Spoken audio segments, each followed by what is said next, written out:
आप सुन रहे हैं केएस नॉवल स्टोरी पर returning from the immortal world. यह एक काल्पनिक, मनगढ़ंत या बनावटी कहानी है जो लेखक की कल्पना से लिखी गई है और असल जिंदगी की घटनाओं या लोगों पर आधारित नहीं है। इसमें अक्सर ऐसे पात्र, जगहें या घटनाएं होती हैं जो सच नहीं होती और ये लेस देन काल्पनिक, फिक्शनल, इमेजिनरी कहानियों की एक सामान्य विशेषता है। नॉवल अध्याय 171 आसानी से हल हो गया। चौथा अपडेट, मासिक टिकटों की मांग। स्कारफेस की आंख ने सहज ही 2 कदम पीछे हटकर तांग शियू को सतर्कता से देखा और चाकू की मूठ पर अपनी पकड़ और कस ली। वह अपने भाइयों के युद्ध कौशल को जानता था। वे कमजोर नहीं थे, अक्सर झगड़ों और लड़ाइयों में शामिल रहते थे और उन्हें व्यापक युद्ध अनुभव प्राप्त था। तथापि पलक झपकते ही सामने खड़े उस नौजवान ने उन सबको हरा दिया। उसे पता था कि इस बार उसने एक मुश्किल प्रतिद्वंदी को पछाड़ दिया है। अगर उसका तुरुप का पत्ता काम कर गया तो वह उस नौजवान को हरा सकता था, अगर नहीं तो इस बार वह सचमुच मुसीबत में पड़ने वाला था। कुछ क्षणों की खामोशी के बाद स्कारफेस की आंख ने अपनी कमर से राइफल निकाली, सेफ्टी लॉक खोला और उसका काला मुंह तांग शियू की ओर करके सख्ती से चिल्लाया, बच्चे, क्या तुम्हें सच में लगता है कि तुम सिर्फ कुंग फू में माहिर हो तो हम सबको हरा सकते हो? तुम चाहे कितने भी माहिर क्यों ना हो जाओ, क्या तुम मेरी गोलियों से बच पाओगे? तांग शियू का चेहरा शांत था और उसने उदासीनता से कहा, बंदूक नीचे रखने के लिए मैं तुम्हें 3 सेकंड का समय देता हूँ। मुझे धमकी देना और मुझ पर बंदूक तानना बिल्कुल पसंद नहीं है। अतीत में जिन लोगों ने मुझ पर बंदूक तानी है वे या तो मर चुके हैं या बुरी तरह घायल हो चुके हैं। क्या? स्कारफेस की आंख का दिल जोर से धड़कने लगा और उसने सहज ही बंदूक की नली नीचे कर ली। वह इस धंधे में काफी समय से था और कई बेरहम लोगों से मिल चुका था, लेकिन तांग शियू का सामना करते हुए उसे रोंगटे खड़े हो गए। भले ही उसके पास बंदूक थी, फिर भी उसने तांग शियू की बातों पर तुरंत यकीन कर लिया। उन्हें लगा कि इतनी भयानक ताकत वाला व्यक्ति बड़ा चढ़ाकर बात नहीं करेगा। तुम आखिर हो कौन? तांग शियू ने शांत भाव से कहा, तुम्हें ये जानने की जरूरत नहीं है कि मैं कौन हूँ। तुम्हें बस इतना जानना है कि आज मैं तुम्हारे माता पिता की ओर से तुम्हें सबक सिखाने जा रहा हूँ ताकि तुम सही रास्ते पर लौट सको। स्कारफेस की आंख एक पल के लिए चुप रहा, फिर उसने अपनी बंदूक दोबारा उठाई और तांग शियू पर तानते हुए गहरी आवाज में कहा, बच्चे, मैं आसानी से डरने वाला नहीं हूँ। मुझे सच में विश्वास नहीं है कि तुम मेरी बंदूक से बच पाओगे और नहीं मुझे विश्वास है कि तुम्हारा शरीर मेरी गोलियों से बच पाएगा। मैं तुमसे कह रहा हूँ, अगर तुम मुझे हरा देते हो तो मैं तुम्हें सबक सिखाने दूंगा और मैं वादा करता हूँ कि मैं फिर कभी कोई गैरकानूनी काम नहीं करूंगा। अगर तुम हार जाते हो और तुम्हें कुछ चोटें आती हैं तो मुझे दोष मत देना। तांग शियू ने उंगली से स्कारफेस की आंख को इशारा किया और ताना मारते हुए कहा, गोली चलाकर देखो। नहीं चाहिए। टैक्सी ड्राइवर, जो अंदर छिपकर बैठी थी, ने सारा दृश्य देखा जब तांग शियू ने 1 दर्जन से अधिक हटे कट्टे आदमियों को ढेर कर दिया। उसने कभी सपने में भी नहीं सोचा था कि आमतौर पर मिलनसार और सहज स्वभाव वाली तांग शियू के पास इतनी खौफनाक क्षमताएं हो सकती हैं। उसने सोचा था कि इस बार वह सुरक्षित है, लेकिन उसे ये बिल्कुल भी उम्मीद नहीं थी कि स्कारफेस की आंख के पास एक पिस्तौल होगी। उसने तांग शियू और स्कारफेस की आंख की बातें साफ साफ सुनी और उसके मन में डर बैठ गया। उसे इस बात पर भी अंदर ही अंदर गुस्सा आया कि तांग शियू कितना घमंडी था, बंदूक ताने होने पर भी इतना कृतघ्न होने की हिम्मत कैसे कर रहा था।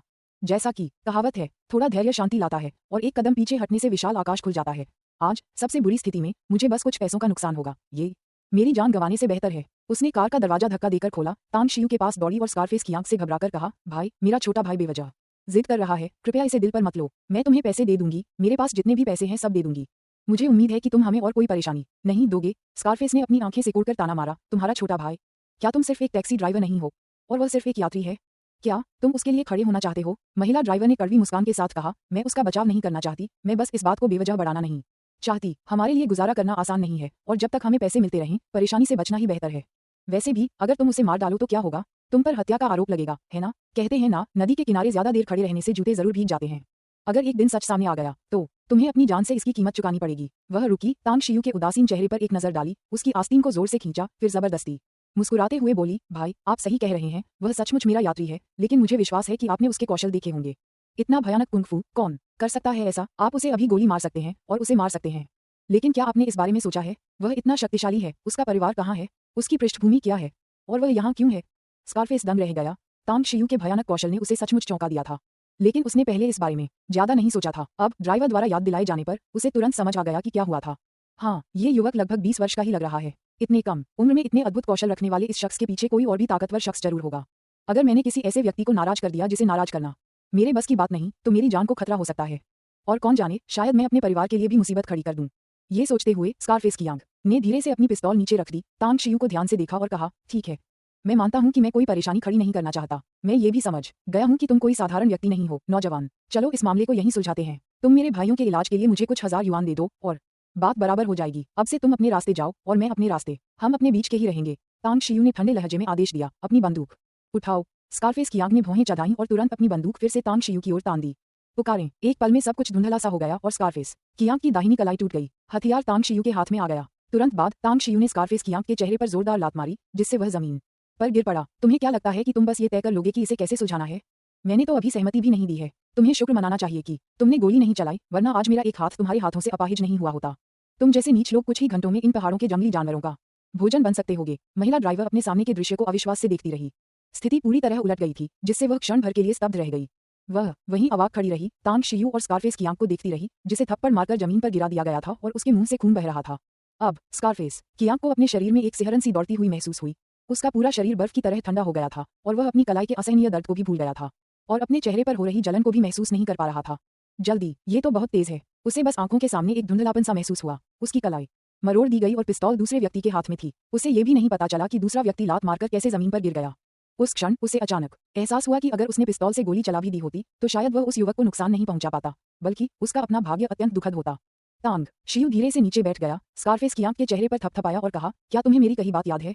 जब तक तुम पश्चाताप करके सुधर नहीं जाते, मुझे जनता के लिए इस अभिशाप को जल्द से जल्द खत्म करने में कोई आपत्ति नहीं है। स्कारफेस की आंख के होंठ कुछ बार फड़फड़ाए और उसने पीले पड़े चेहरे से कहा, हम हार स्वीकार करते हैं। जो नदी के किनारे खड़ा रहता है उसके जूते भीग जाते हैं, ये कहावत सच है। हम इस रास्ते पर दोबारा लूटपाट नहीं करेंगे। स्मैक। तांग शियू ने उसे फिर से थप्पड़ मारा और ताना मारते हुए कहा, ऐसा नहीं है कि तुम इस रास्ते पर लोगों को नहीं लूट सकते, बात यह है कि तुम कहीं भी लोगों को नहीं लूट सकते। यही तो जीवन का चक्र है, कर्म और फल का नियम। इस जीवन में किए गए पापों का फल तुम्हें इसी जीवन में मिलेगा। शायद इसका दंड तुम्हें न भुगतना पड़े, लेकिन फिर भी तुम्हें अपने वंशजों के लिए कुछ अच्छा कर्म जरूर जमा करना चाहिए। मेरा वादा है तुमसे। इस बार स्कारफेस की आंख ने बेहद निर्णायक ढंग से जवाब दिया। तांग शियू ने संतुष्टि से सिर हिलाया, खड़ा हुआ और उसे लात मारते हुए कहा, अपने उन भाइयों से कहो जो अभी भी उठ सकते हैं कि वे जमीन पर लेटकर मरने का नाटक करना बंद करें। उन्हें खड़ा करो और गाड़ी के सामने से पत्थर हटवाओ और साथ ही वैन को भी हटा दो। अच्छा। स्कारफेस ने जमीन से उठने के लिए संघर्ष किया और जमीन पर दुबके हुए लगभग 1 दर्जन भाइयों को देखा जो उठने से बहुत डरे हुए थे। उसने चिल्लाकर कहा, उठो तुम सब और इस नौजवान की बात मानो। लगभग 1 दर्जन हटे कटे आदमियों ने डर भरी निगाहों से तांग शियू को देखा। उठकर उन्होंने पत्थरों और वैन को एक तरफ हटाया। तांग शियू ने स्कारफेस की आंख की ओर हाथ बढ़ाते हुए शांत भाव से कहा, तुम्हारे पास जितना भी पैसा है सब मुझे दे दो। मैं इस बार जल्दी में आया था और ज्यादा पैसा नहीं लाया था। चूंकि तुमने हार मान ली है, इसे मेरी तरफ से भेंट समझो। भुगतान करें। आक्रोश से भरे स्कारफेस की आंख ने धीमी आवाज में फुफकारा। जल्द ही तांग शियू ने 100 युआन के नोटों का एक मोटा बंडल और काफी सारे खुले पैसे निकाले। सरसरी नजर से पता चला कि इन लगभग 1 दर्जन हटे कट्टे आदमियों के पास काफी नकदी थी, जो कुल मिलाकर कम से कम 10 या 20 हजार युआन थी। निकल जाओ, मुझे दोबारा कभी मत दिखना। तांग शियू ने हाथ हिलाते हुए कहा। स्कारफेस की आंख और उसके लगभग 1 दर्जन भाई यहाँ से भागने के लिए बेताब थे। तांग शियू की बातें सुनकर वे सब मन ही मन सोचने लगे, भला कौन तुमसे दोबारा मिलना चाहेगा, तुम मनहूस। वे बहुत तेज चले, वे हवा की तरह आते हैं और हवा की तरह चले जाते हैं। तांग शियू ने महिला ड्राइवर की ओर देखने के बाद शांत भाव से कहा, क्या हम अब जा सकते हैं? महिला ड्राइवर जैसे ही होश में आए, उसका शरीर झटके से हिल गया और उसने जल्दी से कहा, चलो चलते हैं, अभी चलते हैं। तांग शियू ने हल्की सी मुस्कान बिखेरी, कार में बैठी, उसे खुले पैसों के 2 गट्ठे दिए और लापरवाही से कहा, इसे मेरा किराया समझो। महिला ड्राइवर ने झट से कहा, नहीं नहीं नहीं, ये बहुत ज्यादा है। यह 1 या 2 हजार युआन हो जाता है। अगर आज आप न होते तो वे मुझे लूट लेते। मैं आपसे दोबारा पैसे कैसे मांग सकती हूँ? तांग शियू ने कहा, अगर मैं तुम्हें दूं तो ले लो। मुझे तुम्हारी वफादारी की उम्मीद नहीं थी। दूसरे पक्ष के पास बंदूक थी और तुमने मेरे लिए खड़े होने की हिम्मत दिखाई। हम सचमुच मुसीबत के समय में दोस्त बन गए हैं। ये महिला ड्राइवर एक सीधी सादी इंसान थी। तांग शियू की बातें सुनकर वह एक पल के लिए झिझकी, फिर एक 2000 युआन का खुला पैसा रखते हुए कृतज्ञता से बोली, आजकल आप जैसे काबिल और दयालु युवक मिलना बहुत मुश्किल है। अगर आप कभी फिर से कांगबेई शहर आएं और टैक्सी की जरूरत हो तो बस मुझे फोन कर देना, मैं आपसे कोई किराया नहीं लूंगी। अच्छा। तांग शियू ने औपचारिकता नहीं बरती और मुस्कुराते हुए सहमति में सिर हिलाया। अध्याय 172 खतरनाक स्थिति। मासिक मतदान हेतु एक अध्याय। पहाड़ों की गोद में और पानी के किनारे बसा किंगशान शहर अपनी खूबसूरत प्राकृतिक सुंदरता और ताजी हवा के लिए जाना जाता है। इस शहर की आबादी कम है, यहाँ लगभग 1000 परिवार ही रहते हैं।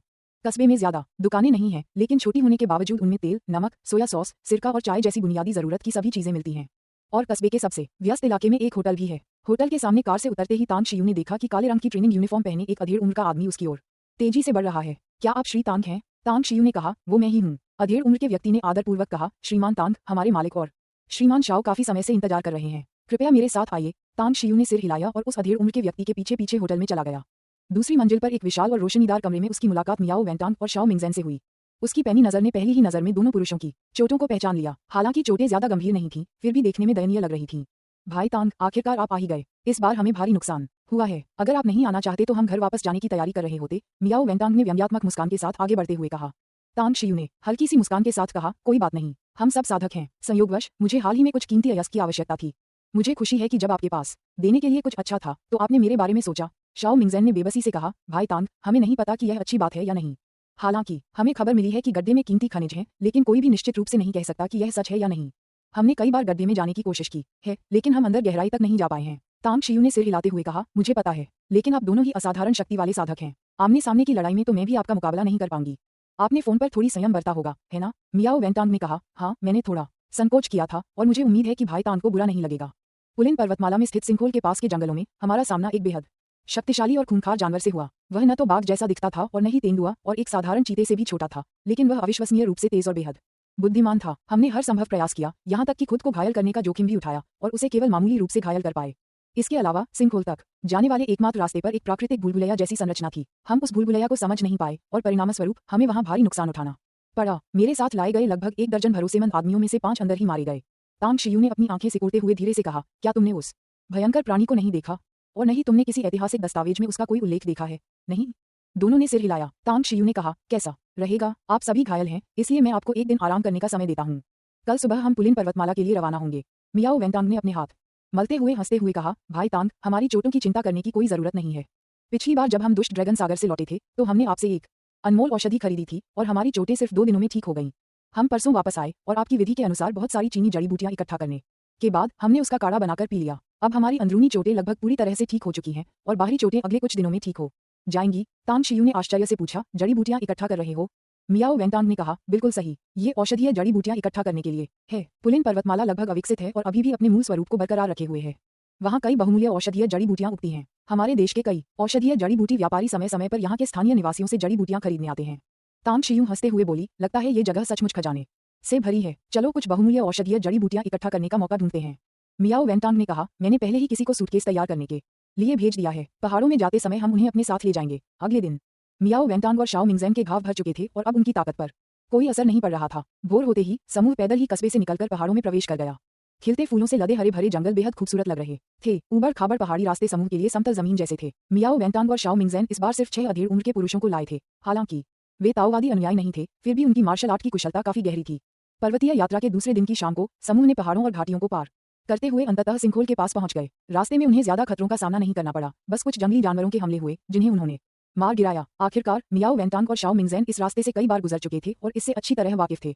पहाड़ की आधी चढ़ाई तक मियाओ वेंतांग ने अपने आदमियों को डेरा डालने और रात वहीं बिताने की तैयारी करने का निर्देश दिया। फिर शाओ मिंगज़ेन तांग शियू के पास आकर विशाल पर्वतों को निहारते हुए आह भरी और बोला, पुलिन पर्वत देखने में तो सुंदर लगते हैं, लेकिन वास्तव में इनमें छिपे खतरे मौजूद हैं। अगर कोई आम आदमी होता तो उसके लिए यहाँ आना मुश्किल होता। तांग शियू ने सिर हिलाते हुए कहा, ये जगह वाकई खतरनाक है।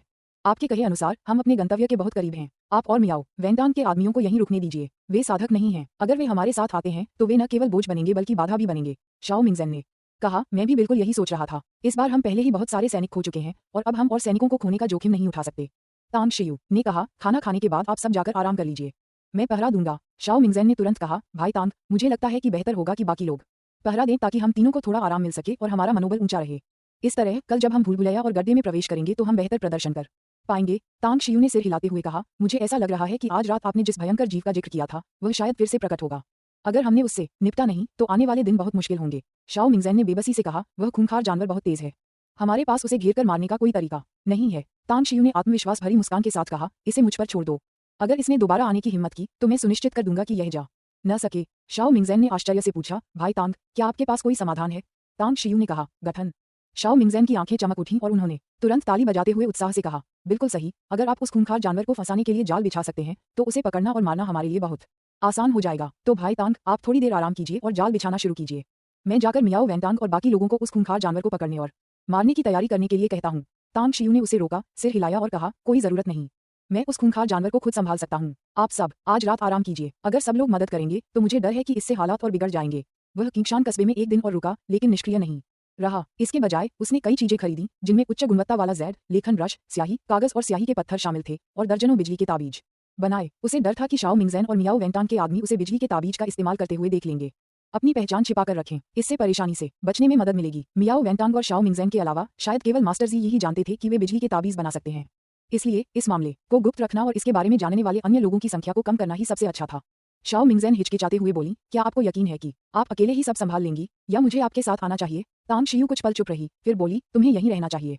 मैंने जो सुरक्षा घेरा बनाया है वह दूसरी जगह होगा और मैं उस खूंखार जानवर को वहां ले जाने का रास्ता खोज लूंगी। मैं मियाओ वेंतांग को अपने साथ भेज रही हूँ, तुम यहीं रहकर बाकी लोगों की रक्षा करो। शाओ मिंगज़ेन ने कहा, कोई बात नहीं, अगर आपको मेरी मदद की जरूरत हो तो बस मुझे बता दीजिए और मैं तुरंत आ जाऊंगा। रात काफी हो चुकी थी। तांग शियू और मियाओ वेंतांग घने पेड़ों के झुंड में छिप गए।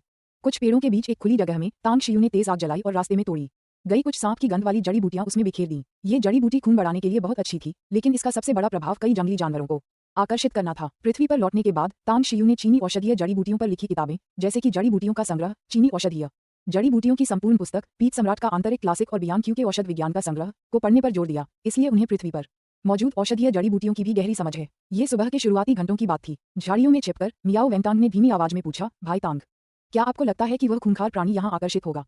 तांग शियू ने धीमी आवाज में कहा, चूंकि इसने पहले भी कई बार तुम पर हमला किया है, इससे साबित होता है कि यह बहुत आक्रामक है। यहाँ आग लगी हुई है, इसलिए अगर यह आसपास सक्रिय है तो यह उसका ध्यान आकर्षित करेगी। इसके अलावा जलती हुई सांप घास की गंध 1 किलोमीटर के दायरे में सुनी जा सकती है। अगर यह मांसाहारी है तो ये भी यहाँ आने से खुद को रोक नहीं पाएगा। अधीर मत होइए, हमें जल्द ही पता चल जाएगा। मियाओ वेंतांग ने चुपचाप सिर हिलाया। एक साधक होने के नाते धैर्य रखना उसकी सबसे कम चिंता थी। तांग शियू का आत्मविश्वास देखकर उसे और भी अधिक आत्मविश्वास महसूस हुआ। जल्द ही पास ही 2 भेड़िए दिखाई दिए और कुछ देर तक जोर से चिल्लाए। आधे मिनट बाद आसपास की घास में हरी आंखों के जोड़े दिखाई दिए। दर्जनों भेड़िए डर के मारे पास आ गए। वे आग से बेहद डरे हुए लग रहे थे और आग के चारों ओर गोल गोल चक्कर लगा रहे थे। अचानक एक भेड़िए ने अपना सिर उठाया और जोर से दहाड़ा और दूसरे भेड़िए भी उसका अनुसरण करते हुए जोर से दहाड़ते हुए एक ही दिशा में बहुत तेजी से भाग गए। क्या हुआ, मियाओ वेंतांग ने धीमी आवाज में पूछा। तांग शियू ने अपनी आंखें सिकोड़ी और तेजी से अपनी दिव्य चेतना को सभी दिशाओं में फैलाया। 200 मीटर के क्षेत्र को कवर करने के बाद उनके चेहरे पर थोड़ा सा बदलाव आया और उन्होंने धीमी आवाज में कहा, वे आ गए हैं। अपनी दिव्य बुद्धि से उसने उस भयंकर प्राणी को स्पष्ट रूप से देखा। वास्तव में जैसा कि मियाओ वेंतांग और दूसरे व्यक्ति ने कहा था, वह न तो बाघ जैसा दिखता था और न ही तेंदुए जैसा, और सबसे महत्वपूर्ण बात ये थी कि उसकी पीठ पर 1 इंच लंबा उभरा हुआ कांटा था। बिल्ली से बड़ा, तेंदुए से छोटा, फुर्तीला और बेहद सतर्क। तांग शियू ने अपने अवलोकन के आधार पर अपना आकलन किया। एक अनुभवी शिकारी की तरह उसने धैर्यपूर्वक उस खूंखार जानवर को धीरे धीरे पास आते हुए देखा, जब तक कि वह उसके द्वारा बनाए गए सुरक्षा घेरे के किनारे तक नहीं पहुंच गया। यदि वह 10 मीटर के भीतर आ जाता तो वह सुरक्षा घेरे में प्रवेश कर जाता, जिसके बाद उसके बचने की संभावना बहुत कम हो जाती। तथापि ठीक उसी समय जब तांग शियू को लगा कि वह भयंकर जानवर संरचना में प्रवेश करने वाला है, अचानक एक परिवर्तन हुआ। अध्याय 173 दुष्ट रणनीति दूसरा अपडेट। मासिक टिकटों की मांग। घने जंगल में अचानक एक ताकतवर साइबेरियाई बाघ प्रकट हुआ। उसकी दहाड़ से ध्वनि की लहरें चारों ओर फैल गईं। वह भयंकर प्राणी, जो लगभग सुरक्षा घेरे की सीमा में प्रवेश करने ही वाला था, अचानक मुड़ा और दूर भाग गया। उसकी गति अत्यंत तीव्र थी और वह महज 2-3 सेकंड में तांग शियू की दिव्य चेतना की सीमा से ओझल हो गया। धत तेरी की, तांग शियू ने मन ही मन बड़बड़ाया, लेकिन झाड़ियों में छिपा रहा। मियाओ वेंतांग ने धीमी आवाज में पूछा, क्या हो रहा है? तांग शियू ने कहा, मुझे आभास हुआ कि वह भयंकर प्राणी मेरे द्वारा बनाई गई सुरक्षा घेरा के पास आ गया था, लेकिन अचानक एक साइबेरियाई बाघ बाहर निकला और उस प्राणी को डराकर भगा दिया। वह बहुत डरपोक और सतर्क है और उसकी बुद्धि का स्तर बहुत ऊंचा है। मियाओ वेंतांग ने कहा, तो फिर हम क्या करें? क्या हम यहाँ यूं ही व्यर्थ में इंतजार करते रहेंगे? तांग शियू ने कहा, अगर आप किसी लुभावनी चीज का सामना करने वाले हों, लेकिन किसी अप्रत्याशित घटना से डरकर पीछे हट जाएं, तो क्या आप इसे स्वीकार करने को तैयार होंगे? नहीं होगा। मियाओ वेंतांग ने अपना सिर हिलाया। तांग शियू ने कहा, तुम नहीं जाओगे और मुझे नहीं लगता कि वह भी जाएगा। बस इंतजार करो, मुझे विश्वास है कि वह चुपके से वापस आकर स्थिति का जायजा लेगा। आधे घंटे बाद अंदर घुस आया। साइबेरियाई बाघ आग के चारों ओर चक्कर लगा रहा था और कभी कभी ये देखने के लिए करीब आता था कि अंदर कौन सा स्वादिष्ट भोजन रखा है। उसकी वापसी हो गई है। तांग शियू के चेहरे पर संतुष्टि भरी मुस्कान आ गई। उसने अपनी दिव्य चेतना से उस भयंकर प्राणी को फिर से महसूस किया और पाया कि वह अब अधिक सतर्क था और उसकी आने की गति काफी धीमी हो गई थी। 200 मीटर की दूरी के भीतर उस प्राणी को अलाव के पास घास में प्रकट होने में कई मिनट लग गए। आग के सामने घास के बीच से झांकते हुए उसकी आंखों में एक रहस्यमय नीली रोशनी चमक उठी, जिससे बाघ सहम गया। कुछ ही क्षणों बाद वह अचानक हरकत में आ गया, मानो कोई शिकारी घात लगाकर बैठा हो। मौका अनुकूल लग रहा था और एक जोरदार छलांग लगाते हुए उसका फुर्तीला शरीर पलक झपकते ही साइबेरियाई बाघ की ओर झपटा। उसकी गति तांग शियू की पूरी गति से 10 गुना से भी अधिक तेज थी। पलक झपकते ही जब वह साइबेरियाई बाघ से केवल 3 या 4 मीटर की दूरी पर था, तभी अचानक उसके रोएदार पंजों से 4 नुकीले पंजे निकले और उसने बाघ की गर्दन पर बेरहमी से वार किया। फुफकार। साइबेरियाई बाघ के खुरों को उस खूंखार जीव के नुकीले पंजों ने आसानी से फाड़ दिया और देखते ही देखते बाघ के खुर खून से लाल हो गए। वह खूंखार जीव रुका नहीं। एक बार सफलतापूर्वक वार करने के बाद उसने अपने नुकीले पंजों से साइबेरियाई बाघ के शरीर को चीरना जारी रखा। गर्जन। साइबेरियाई बाघ के शरीर पर बार बार खून के निशान उभर रहे थे और असहनीय दर्द से वह दहाड़ रहा था। हालांकि उसकी हरकतें फुर्तीली थीं, फिर भी वह उस खूंखार जानवर के सामने बहुत कमजोर था। अपने हताश जवाबी हमलों में भी वह उस जानवर के सिर के एक बाल को भी छू नहीं सका। ये समय है। झाड़ियों में छिपा हुआ तांग शियू अचानक बाहर निकला। उसने एक जैड का टुकड़ा आकृति के केंद्र में मारा और तुरंत अपनी तारा शक्ति को जैड में प्रवाहित कर दिया। तुरंत संपूर्ण संरचना सक्रिय हो गई। मियाओ वेंतांग झाड़ियों से तेजी से बाहर निकला और तांग शियू के बगल में खड़ा हो गया। साइबेरियाई बाघ और उस खूंखार जीव को देखकर, जो पहले भयंकर लड़ाई कर रहे थे लेकिन अब सिर कटी मक्खियों की तरह इधर उधर भाग रहे थे, उसकी आंखों में हैरानी का भाव आ गया। उसने तुरंत पूछा, भाई तांग, क्या सुरक्षा घेरा सक्रिय हो गया है? क्या वे अंदर फंस गए हैं? यह सही है। तांग शियू के होठों पर मुस्कान आ गई। मियाओ वेंतांग ने कहा, अगर वे भाग नहीं पाए तो वे फिर से आपस में लड़ेंगे। साइबेरियाई बाघ का तो अंत निश्चित है। उसकी गति देखो। अगर भाई शाओ और मैं मिलकर भी लड़ें तो भी हम उसे मामूली चोटें ही पहुंचा पाएंगे, जबकि हम बुरी तरह घायल हो जाएंगे। भाई तांग, उसके छोटे आकार को कम मत समझो। उसकी ताकत भयानक है। अगर वह अपनी पूरी ताकत लगा दे तो भाई शाओ और मैं मिलकर भी उसका मुकाबला नहीं कर पाएंगे। बहुत बड़ा। तांग शियू मन ही मन चौंक गई। मियाओ वेंतांग ने कहा, यह सचमुच बहुत बड़ा है। वह खूंखार जानवर साइबेरियाई बाघ के साथ सिर्फ खेल रहा था। वह अपनी पूरी ताकत का इस्तेमाल बिल्कुल नहीं कर रहा था। आप जल्द ही देखेंगे। एक बार जब वह पूरी ताकत से लड़ेगा तो साइबेरियाई बाघ को बहुत ताकतवर माना जाएगा, अगर वह 10 सेकंड तक टिक पाता है। तांग शियू कुछ पल चुप रहा, फिर बोला, तुम बाहर इंतजार करो, मैं अंदर जाकर उस साइबेरियाई बाघ की मदद करता हूँ। घायल खूंखार जानवरों से निपटना ही आसान होता है, बस इतना ही। वह उस संरचना में प्रवेश कर गया और उसके केंद्र में छिप गया, अपनी जेब में हाथ डालकर दर्जनों उत्कीर्ण बिजली के ताबीज निकाले। रखना, जैसे ही उसने अपना हाथ हिलाया और 2 बिजली के ताबीज बिखेरे, मंत्रों से ढका पीला कागज उस भयंकर प्राणी के ऊपर फट गया और उंगलियों जितनी मोटी बिजली की लपटों में बदल गया, जो उसके सिर की ओर नीचे गिरी। पफ पफ पफ, बिजली की तेज चमक उस भयंकर प्राणी पर गिरी, जिससे उसका शरीर अकड़ गया और उसकी बेतहाशा हरकतें अचानक धीमी हो गईं। यहाँ तक कि उसके बाल भी झुलस गए थे और खून के हल्के निशान दिखाई दिए। गर्जन, साइबेरियाई बाघ ने अचानक उस खूंखार प्राणी पर झपट्टा मारा, उसके नुकीले पंजे अंततः उस पर जा गिरे, जिससे वह हवा में उड़ गया और उसके शरीर पर कई खून से लथपथ घाव हो गए। तांग शियू ने मन ही मन उपहास किया, लगातार अपने हाथ में बिजली के ताबीज को लहराता रहा और बिजली के झटके संघनित होकर उस भयंकर प्राणी पर तूफान की तरह बरसने लगे। फुफकार, उस भयंकर प्राणी पर लगातार दर्जनों बार बिजली गिरी, अंततः वह लगभग बेसुध होकर जमीन पर पड़ा रहा। हालांकि तांग शियू ने हार नहीं मानी और बिजली के ताबीजों से हमला जारी रखा। उसने तब तक हमला करना बंद नहीं किया जब तक उसके हाथ में केवल 10 बिजली के ताबीज नहीं बचे थे। गठन के बाहर मियाओ वेंटांग के होंठ फड़फड़ाए, उसकी आंखों में एक अजीब सी चमक आ गई। उसने धोखेबाजी शब्द पहले भी सुना था, लेकिन इसे पहली बार इस्तेमाल होते देखा था। तांग शियू खुलेआम धोखेबाजी कर रहा था उस खूंखार प्राणी के लिए। उसे गहरा दुख हुआ, तांग शियू के हाथों इतना शक्तिशाली जानवर मारा गया था। भाई मियाओ, आपकी साधना शक्ति बहुत उच्च है। उस घेरे के भीतर जाकर देखिए कि क्या वह भयंकर जानवर सचमुच मर गया है। तांग शियू उस भयंकर जानवर से भी अधिक सतर्क था। घेरा हटाने से पहले उसने मियाओ वेंटांग को इसकी जांच करने देने का निर्णय लिया। अच्छा, मियाओ वेंटांग ने भी सावधानी बरतना उचित समझा और जब वह उस घेरे में दाखिल हुआ तो उसने महसूस किया कि वह अभी भी पहाड़ों और जंगलों में है, लेकिन चारों ओर ऊर्जा की लहरदार दीवारों से घिरा हुआ प्रतीत हो रहा है। अंदर जाना तो आसान था, लेकिन बाहर निकलना शायद मुश्किल होगा। वह फुर्तीला नहीं था और उसके हाथ में एक तेज छोटी तलवार थी। जब वह उस खूंखार जीव के सामने पहुंचा, जिसके टुकड़े टुकड़े कर दिए गए थे और जिससे जलने की गंध आ रही थी, तो उसने बिना किसी झिझक के अपनी छोटी तलवार से उसके शरीर को भेद दिया। कोई संचलन नहीं। मियाओ वेंटांग ने अपनी भौहें उठाईं, हाथ बढ़ाकर उस भयंकर जीव को पकड़ लिया और जोर से कहा, इस पर इतना बुरा हमला हुआ है कि इसे मर जाना चाहिए था। तांग शियू ने सिर हिलाया और फॉर्मेशन को तोड़ने की तैयारी करने लगा। तभी अचानक उसकी नजर साइबेरियाई बाघ पर पड़ी, जो बिजली गिरने से घायल हो गया था। उसके चेहरे पर हल्का सा भाव परिवर्तन आया और उसने फॉर्मेशन तोड़ने का विचार तुरंत छोड़ दिया। वह फॉर्मेशन के केंद्र से बाहर निकला और मियाओ वेंटांग के पास आया। जैसे ही वह उस खूंखार जानवर को पकड़ने के लिए हाथ बढ़ाने ही वाला था, जानवर की बंद आंखें अचानक खुल गईं, उसके नुकीले पंजे मियाओ वेंटांग की कलाई पर लगे और उसका शरीर तुरंत एक तरफ झुक गया। फुफकार, मियाओ वेंटांग ने अपनी कलाई पकड़ ली और भयभीत होकर चिल्लाया, यह अभी भी जीवित है? क्या यह एक तिलचट्टा है? तांग शियू मन ही मन चौंक गया, लेकिन अमरलोक में कई क्रूर प्राणियों को देखने के कारण उसने अपना संयम नहीं खोया। जितनी जल्दी हो सके वह संरचना के केंद्र में वापस लौट आया और उसने 5 और बिजली के ताबीज फेंके, जो बिजली के बोल्ट में परिवर्तित होकर उस भयंकर प्राणी पर जा गिरे। फुफकार, भयंकर प्राणी जमीन पर गिर पड़ा, लेकिन मरा नहीं। उसकी गहरी नीली आंखें मानो जानती थीं कि उस पर कौन हमला कर रहा है। बिजली के झटकों को सहते हुए वह तांग शियू की ओर मुंह करके बैठा रहा और बार बार सिर हिलाता रहा। तांग शियू ने भौहें चढ़ाकर गहरी आवाज में कहा, क्या तुम आत्मसमर्पण करना चाहते हो? उस भयंकर प्राणी ने और भी तेजी से सिर हिलाया। तांग शियू कुछ पल चुप रहे। बिजली का हमला समाप्त होते ही उन्होंने कुछ देर सोचा और धीरे से बोले, चूंकि तुम इंसानी भाषा समझ सकते हो और मेरे सामने आत्मसमर्पण करने को तैयार हो, इसलिए मैं तुम्हारी जान बख्श सकता हूँ, लेकिन हमें एक समझौता करना होगा। मैं जानना चाहता हूँ कि क्या तुमने आंतरिक शक्ति का विकास किया है? वह भयंकर प्राणी किसी तरह अपने पैरों पर खड़ा हुआ, हालांकि उसका शरीर अभी भी कांप रहा था। उसने अपना मुंह खोला और कांच की गोली के आकार का एक गोल मोती थूक दिया, जो उसके सामने धीरे से तैरने लगा। तांग शियू ने सरनी के केंद्र को छोड़कर उस भयंकर प्राणी के आंतरिक केंद्र की ओर देखा।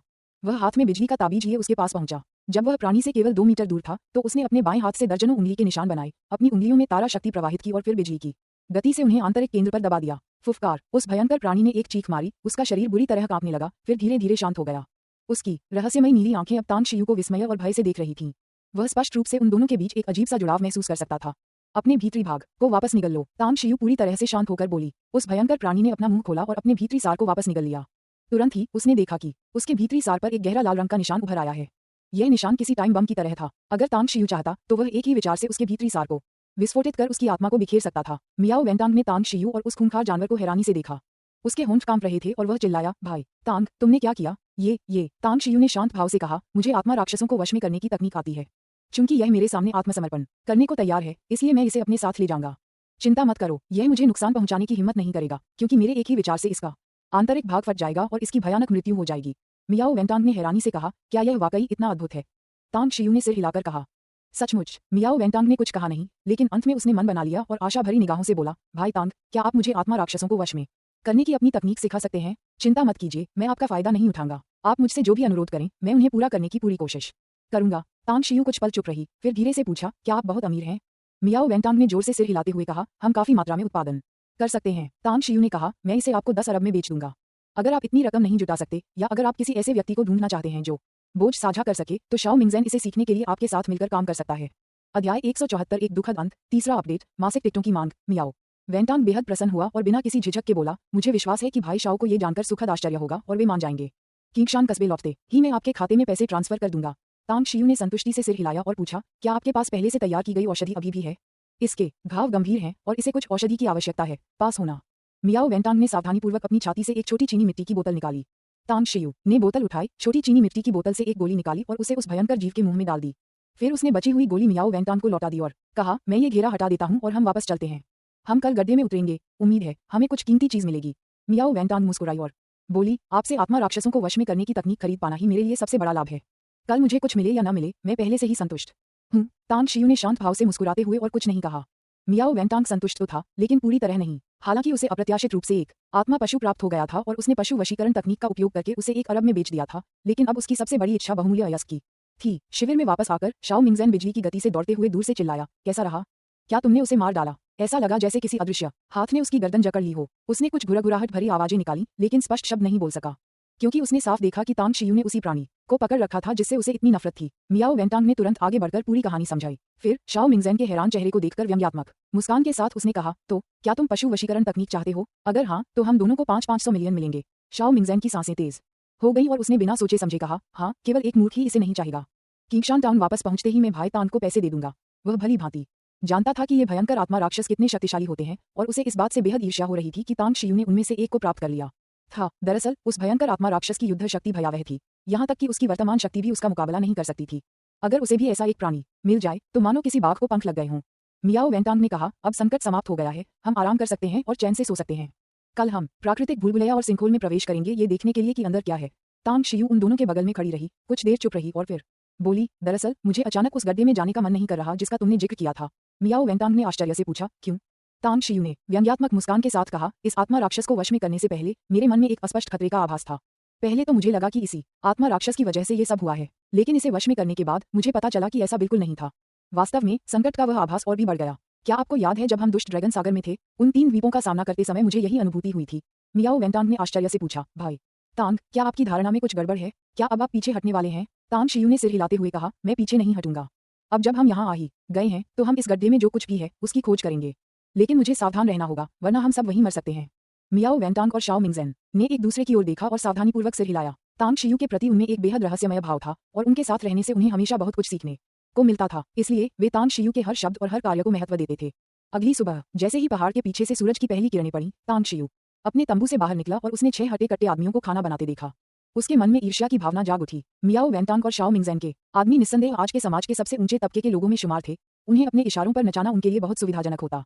धन तांग शियू मन ही मन असहाय महसूस कर रहा था। हालांकि उसने पशु वशीकरण तकनीक को 1 अरब में बेच दिया था, फिर भी उसकी कंपनी को पैसों की जरूरत थी और कांग शिया लगभग हर दिन उससे पैसे मांग रही थी। इसके अलावा उस पर चेन झिझोंग का 25 अरब का कर्ज भी था। उसने पहले ही तय कर लिया था कि वह कांग शिया को 1 अरब में से 500 मिलियन देगा और बाकी के 500 मिलियन पहले चेन झिझोंग को चुकाएगा। अंततः उसके पास लगभग कोई पैसा नहीं बचा था। किंगशान टाउन आने से पहले उसके पास कई मिलियन युआन थे, लेकिन 4 बटलर प्रशिक्षकों को भुगतान करने और किंगशान टाउन की जेड की दुकान से 5 या 6 जेड के टुकड़े खरीदने के बाद सब कुछ खत्म हो गया। जिंगचिंग हवाई अड्डा। लॉन्ग झेंग्यू अपनी हमर की बोनट पर झुककर चू यी को निकास द्वार से बाहर निकलते हुए देख रहा था और उसने जोर से हाथ हिलाया। चू यी के पीछे 2 आदमी, जिनमें से प्रत्येक के पास एक बड़ा काला चमड़े का सूटकेस था, ठंडे भावों के साथ खड़े थे। युवा स्वामी चू, अगर आप शिंगचिंग आ गए तो ठीक है, लेकिन मुझे आपको लेने के लिए इतनी दूर क्यों आना पड़ा? मैं कल रात तड़के तक सोया ही नहीं था और आज हवाई अड्डे जाते समय गाड़ी चलाते हुए मुझे लगभग नींद आ गई थी। लॉन्ग झेंग्यू ने जम्हाई लेते हुए झुंझलाहट भरे लहजे में कहा। चू यी ने व्यंग्यात्मक मुस्कान के साथ कहा, मैं भी एक कठिन काम कर रही हूँ। अगर मैं तुम्हें अपने साथ न ले जाऊं तो मुझे अच्छा नहीं लगेगा। ये 2 काले चमड़े के सूटकेस देखो, इनके अंदर की चीजें बहुत कीमती हैं। लॉन्ग झेंग्यू ने आश्चर्य से पूछा, यह क्या है? चू यी ने कहा, क्या आपको याद है कि तांग शियू ने हमसे पहले क्या करने को कहा था? उन्होंने हमें जड़ी बूटियों की जो सूची दी थी उसमें 100 से अधिक प्रकार थे और मैंने उनके लिए उनमें से दर्जनों जड़ी बूटियां ढूंढ निकाली। अंत में मुझे उम्मीद नहीं थी कि वे इतनी महंगी होंगी। जड़ी बूटियों से भरे इन 2 सूटकेसों पर मेरा लगभग 200 मिलियन खर्च हो गया। क्या? लॉन्ग झेंग्यू को औषधीय जड़ी बूटियों की कीमत के बारे में ज्यादा जानकारी नहीं थी, लेकिन लगभग 200 मिलियन मूल्य की जड़ी बूटियां कितनी कीमती होंगी?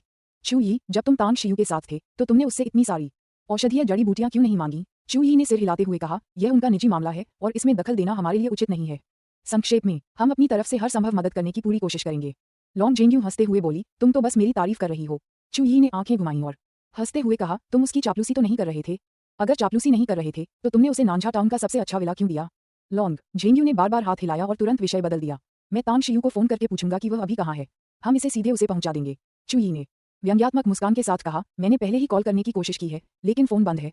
लॉन्ग झेंग्यू हिचकिचाते हुए बोला, क्यों न हम उसे नांझा टाउन भेज दें? अगर वह घर पर नहीं मिला तो हम उसे उसके नौकर के हवाले कर देंगे।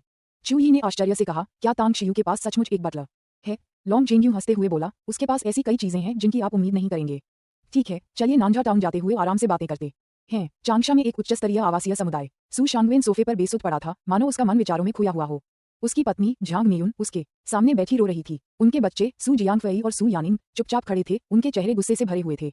शांगवेन रियल एस्टेट दिवालिया हो गई है। अचानक आए बिजली की तरह इसने उनके पूरे परिवार को स्तब्ध कर दिया। वे सभी जानते थे कि सू शांगवेन किसी और द्वारा बिछाए गए जाल में फंस गई थी, जिसका उद्देश्य शांगवेन रियल एस्टेट को बर्बाद करना और उनके परिवार को कंगाल छोड़ देना था। यह निश्चित रूप से तांग शियू ही था। उसने उस चेन नाम के कमीने से पहले भी हमारी कंपनी के साथ बुरा बर्ताव करवाया था। सू यानिंग अचानक गुस्से से चिल्लाई। झांग मियुन ने रोना बंद कर दिया और उसके चेहरे पर क्रोध का भाव आ गया। उसने गुस्से से चिल्लाते हुए कहा, हाँ वही कमीना है, मैं उसे ढूंढकर उसके टुकड़े टुकड़े कर दूंगी। सू शांगवेन ने सिर उठाकर दहाड़ते हुए कहा, चुप रहो तुम सब। क्या तुम्हें लगता है कि मुझे नहीं पता कि तांग शियू ने चेंग जिजोंग को ऐसा करने का आदेश दिया था? सबूत कहाँ है? क्या तुम में से कोई सबूत पेश कर सकता है? झांग मियुन ने सू शांगवेन को घूरते हुए गुस्से से कहा, हम पर क्यों चिल्ला रही हो? अगर हिम्मत है तो जाओ और उस कमीने तांग शियू को ढूंढो। निकम्मे, हमने सोचा था कि तुम्हारे साथ ऐश आराम की जिंदगी जिएंगे, पर क्या हुआ? अब हमारे पास एक पैसा भी नहीं बचा और हम कर्ज में डूबे हुए हैं। अगर कल रात तक 80 मिलियन नहीं जुटा पाए तो हमारा पूरा परिवार बर्बाद हो जाएगा। सू शांगवेन ने झांग मियुन की ओर इशारा करते हुए गुस्से से कहा, अरे कुतिया, तुम मुझे दोष दे रही हो? अगर तुमने मुझे उस बड़े प्रोजेक्ट में निवेश करने के लिए प्रोत्साहित न किया होता तो क्या मैं सब कुछ दांव पर लगाकर दौलत कमाती? अब तुम्हें लगता है कि मैं कंगाल हूँ? अगर तुम कंगाल हो तो दफा हो जाओ। झांग मियुन सोफे से उछल पड़ी, एक हाथ कमर पर रखा और दूसरे हाथ से सू शांगवेन की ओर इशारा करते हुए चिल्लाई, अरे कमीने, अब जब हमारा पैसा डूब गया है तो तुम मुझे दोष दे रहे हो? मैंने तुम्हें वेश्यालय जाने को कहा था और तुम वहां खाने भी चले गए। मैं अब ऐसे नहीं रह सकती, मैं तुम्हें बर्दाश्त नहीं कर सकती, तुम नीच कमीने। चलो तलाक ले लेते हैं, हमें तलाक लेना ही होगा। सू शांगवेन अविश्वास से झांग मियुन को घूर रहा था। अचानक उसे अपनी पत्नी बिल्कुल अपरिचित लगने लगी। शांगवेन रियल एस्टेट के दिवालिया होने से पहले झांग मियुन उससे बेहद प्यार करती थी, हमेशा उसकी देखभाल करती थी। अब जब वह कंगाल हो गया था तो उसने उससे मुंह मोड़ लिया था। वापस करना, वह मुझसे तलाक लेना चाहता है। डिंग डोंग, घर की घंटी बजी। सू यानिंग गुस्से से लाल चेहरे के साथ दरवाजे की ओर दौड़ी और उसे जोर से खोल दिया।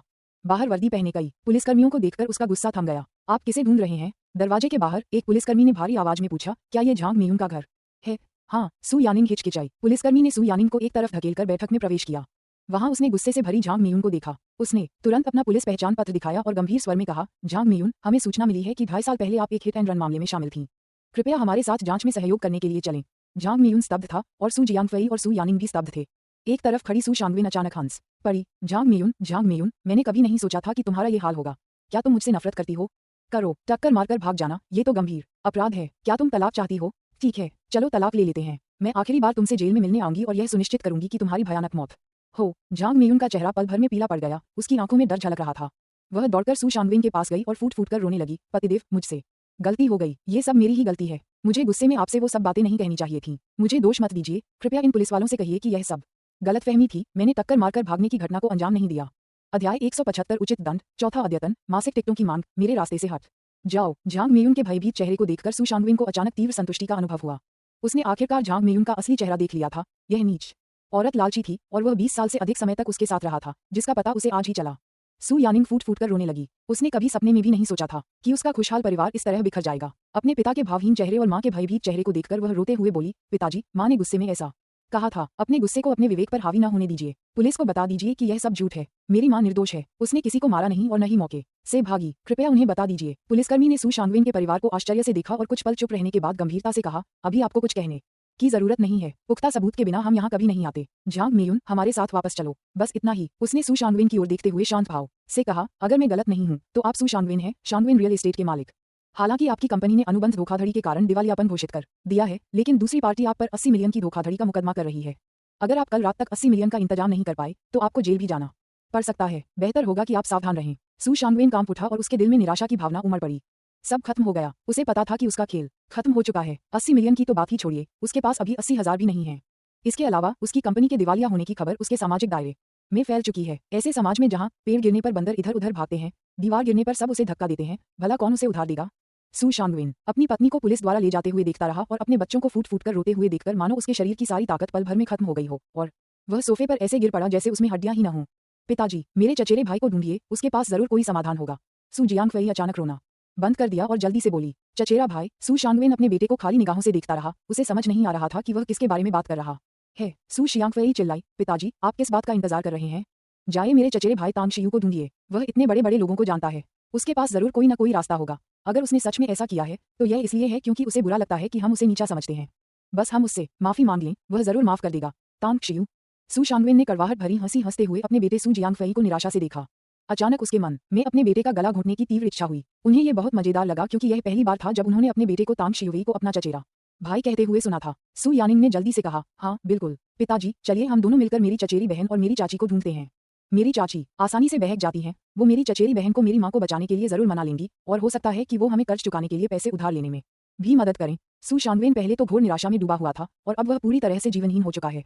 उसके मन में वर्षों से अपनी बहन सू लिंगियो और उसके बेटे के साथ बिताए पल याद आ गए। अचानक उसे एहसास हुआ कि वह कितना निर्लज था, ठीक वैसे ही जैसे उसके सामने उसके निर्लज बच्चे थे। अगर बारिश होनी है तो होगी, अगर कोई माँ दोबारा शादी करना चाहती है तो वो दोबारा शादी कर लेगी।